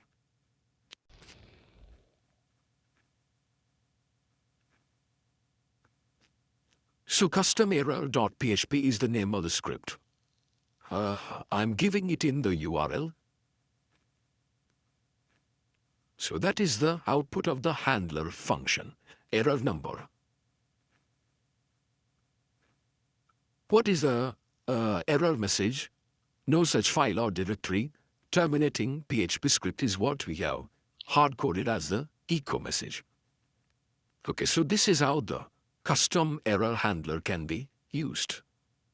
In this video, we shall see the exception handling as implemented in a PHP application. Now this PHP script is used to demonstrate the functioning or mechanism of the well-known try, through, and catch mechanism, which is very popularly used in many other computer programming languages to process the exceptions. And this program is also, demonstrating a very commonly, you commonly come across this type of exception, which is called the division by zero exception. And it occurs whenever you try to divide a number by zero. So even though, mathematically speaking, a number divided by zero is infinity, it is not possible to express or represent an infinity in a computer with a finite memory. So let us create such a situation where this division by zero exception will occur or generate, and how to process that. So I'm going to run this program in the console mode because I want the user to enter the two numbers. Even if at all the denominator is zero, then it will throw an exception. That exception will be directed toward the catch block. It will display the error message. What is the error message? The division by zero is the error message. This statement will accept a number from the standard input, another number also from the standard input by using the fscanf function. Now, this statement is the one which is likely to have an exception. So, before the program bumps into this statement, I want to throw an exception if y is equal to 0. So if I have what I'm saying, if y equal to 0, throw. That means the control of the program will be diverted from the regular sequence. Instead of letting the program to go to this, I want the program to be diverted, or the control to be taken out from here to here. So this exception, the object of this exception, will be processed by this catch block exception. E is the exception object, and the associated error message is called as a get message. So the get message here we are passing on is division by zero. So you expect the division by zero message to be printed. So it's a very simple example. Let me open the command window now. and run the program from there. So the command window is in front of you, and I'm executing this script exept1. exept1, I should write, .php.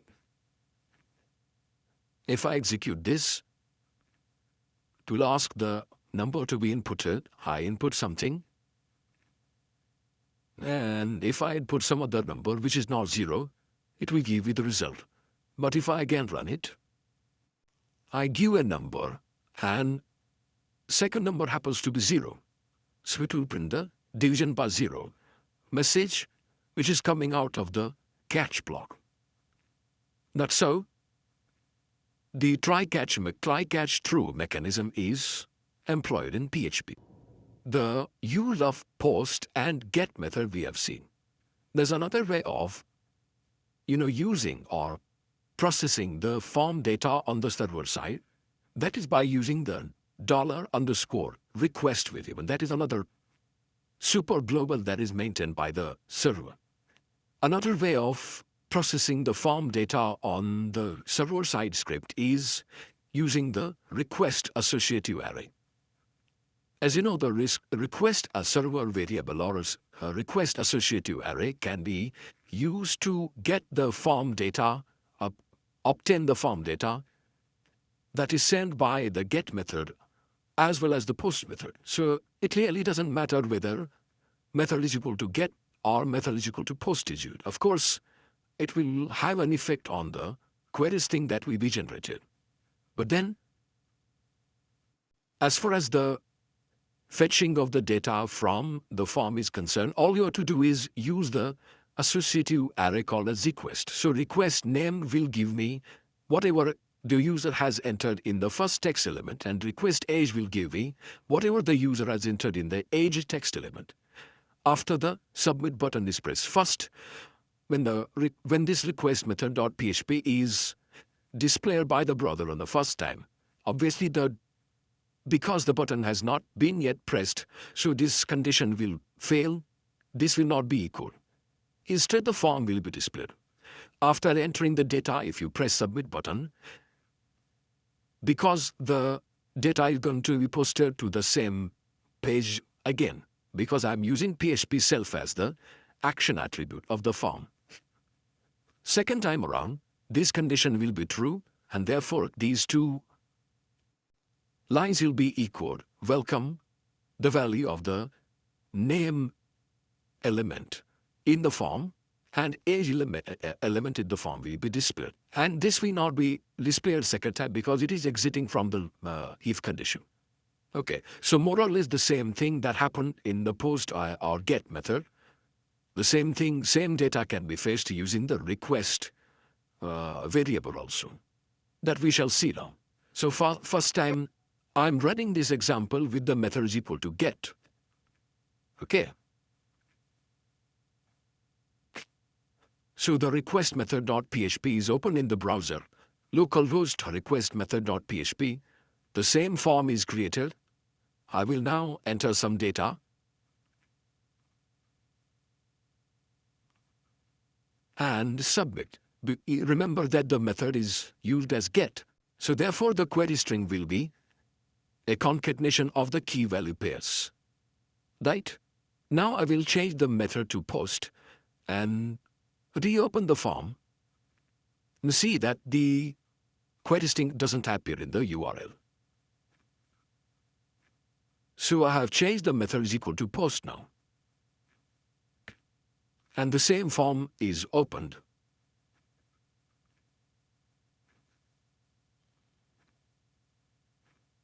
And now if I press the submit button, because the data is posted, sent by the post method, the query string will not appear here. But the query string, the data of the query string can be fetched from the request server variable as before. There you see the data can be fetched. So these are the three different ways in which the form data can be processed by the server-side PHP script using post method, get method, or request variable. right? In this video, another new feature of PHP 7 I'll introduce to you called Anonymous Class. So this is the example of an anonymous class in PHP 7. So in order to create an anonymous class, actually the anonymous class is the one which doesn't have a user-defined name. So you can directly create an object of a unnamed or anonymous class. So this is the object of that anonymous class equal to new. New is the operator which will create a new object. Class. This new class will create an unnamed sort of class. And in front of which this is 10, I want to pass on the value to its constructor. Okay, so inside the class I have one data member, a variable, a member variable called as x. So private $x is my instance variable or member variable, in which, in the same class, this is the constructor. So the value that is passed here will become the value of this arrow x, so that means this x. And then there are two functions inside the nameless or anonymous class. One is add, other is subtract. So whatever argument that may have been passed to this add function, that and the value of x will be added and it will be returned. Same thing is with the subtraction. So let us now see what happens. This obj is the object of this class, which has this arrow x being set equal to 10.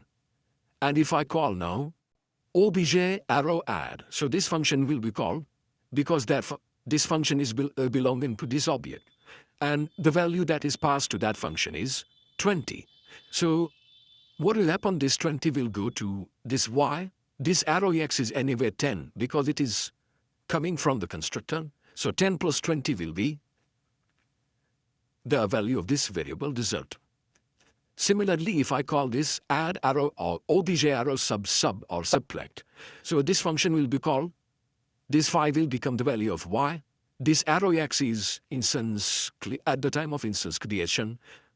The value of x has been set to 10, so 10 minus 5 will be the value of this result. So that's how an anonymous class, a new feature in PHP 7 that can be constructed and used. So let us run this and see the result. So this is the URL anonymous.php. In my browser, result is addition equal to 30, subtraction equal to 5. Addition is, the first result is the call to the inner function add inside the anonymous class, and sub, that is for subtraction. In this video, let us get acquainted with the idea of class and object and how it is created or how it is used in PHP language. Let us now put all these object-oriented programming principles in a practical example. The script that I have shown in front of you is called as bookclass.php, and it is placed on the document server of our web server. The name of the class is books, and in which two data members or member variables are defined as price and title, whereas there are a couple of member functions, of which this is a constructor. Remember that a constructor in PHP is having a name construct itself, which is having a prefix of double underscore. Okay, and the two arguments that the object is going to receive. For example, if this is the construction of the object of the books class, I was saying physics is equal to new books. How many arguments? Two arguments I am passing to the constructor. So the constructor will take two arguments. First argument is given to the title member variable of the class, and the second argument is given to the price. So this arrow title is equal to var1, that means parameter 1, and this price is equal to parameter 2. So this is the behavior of the constructor. Right? Then there are some set and get functions, which are called setters and getters. So set price will receive one parameter, and the received parameter is stored as the price of price variable, the value of the price variable of the object. So this price is equal to parameter. Similarly, there is a get price which will return the value of the price parameter, price member variable of the object. Similarly, there is a sec title and get title. In addition to that, there is a get details method inside the class, which will just display the value of title and price of the calling object. Remember that this variable, the special variable called as this, stores the reference or the address of the calling object that we are going to use to fetch the value of the title and price of the calling object. So this is the entire class. Okay. Now we are going to create 3 objects. Remember that in order to create a object, you have to use a new operator. So new books, physics is equal to new books. 2 parameters, we have decided to send 2 parameters to assign the data to 2 member variables of the object. So this is the title, price. New books, maths is equal to new books, chemistry is equal to new books. So these are the 3 objects that are declared and initialized by the constructor. Just print out the values that have been stored in these 2 objects, called the getDetails function. So it will print the title and price associated with the physics object and chemistry object, as well as the maths object also. Okay, now I will call the setPrice method physics arrow setPrice. So this setPrice method will be called, and the value that is going to pass is 25. So what happens? The 25 becomes the value of this parameter, and that will be assigned to this arrow price. Here, this will refer to the physics object. So in effect, what is going to happen? Initially, the value of the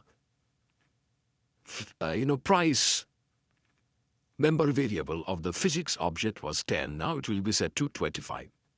Similarly, I'm changing the title of the maths object. So I call the set title, and then just to verify, the changes are to be displayed by calling the get details. Then what I'm doing is, there is a get price method I showed you, which will return the price of the calling object. So I'm returning the price parameter of first object, second object, and third object, and I'm adding it into a variable total, and then I'm printing it out. So all the elements of the object-oriented programming principles are used here: how to declare a class, how to declare the object, how to press the constructor into action, and how to call the different member functions inside the class. So let us run this script bookClass.php and see what are the different results that they will be generated. Okay. So I have started the server, and I'm giving the URL as bookClass.php. This is the output. 3 objects were declared. For each object, the constructor was called into picture, and the values are the object we initialized. Then you go on to change the price of object named as physics by calling the set price, and then you call the set title. Whatever changes have been done, they have been displayed in these 2 outputs. And then finally, you call the get price for each object, and the get price returns the price, which is an integer, and then you perform the addition, which will give you the total cost. So that is the demonstration of the class and object as used in a PHP language.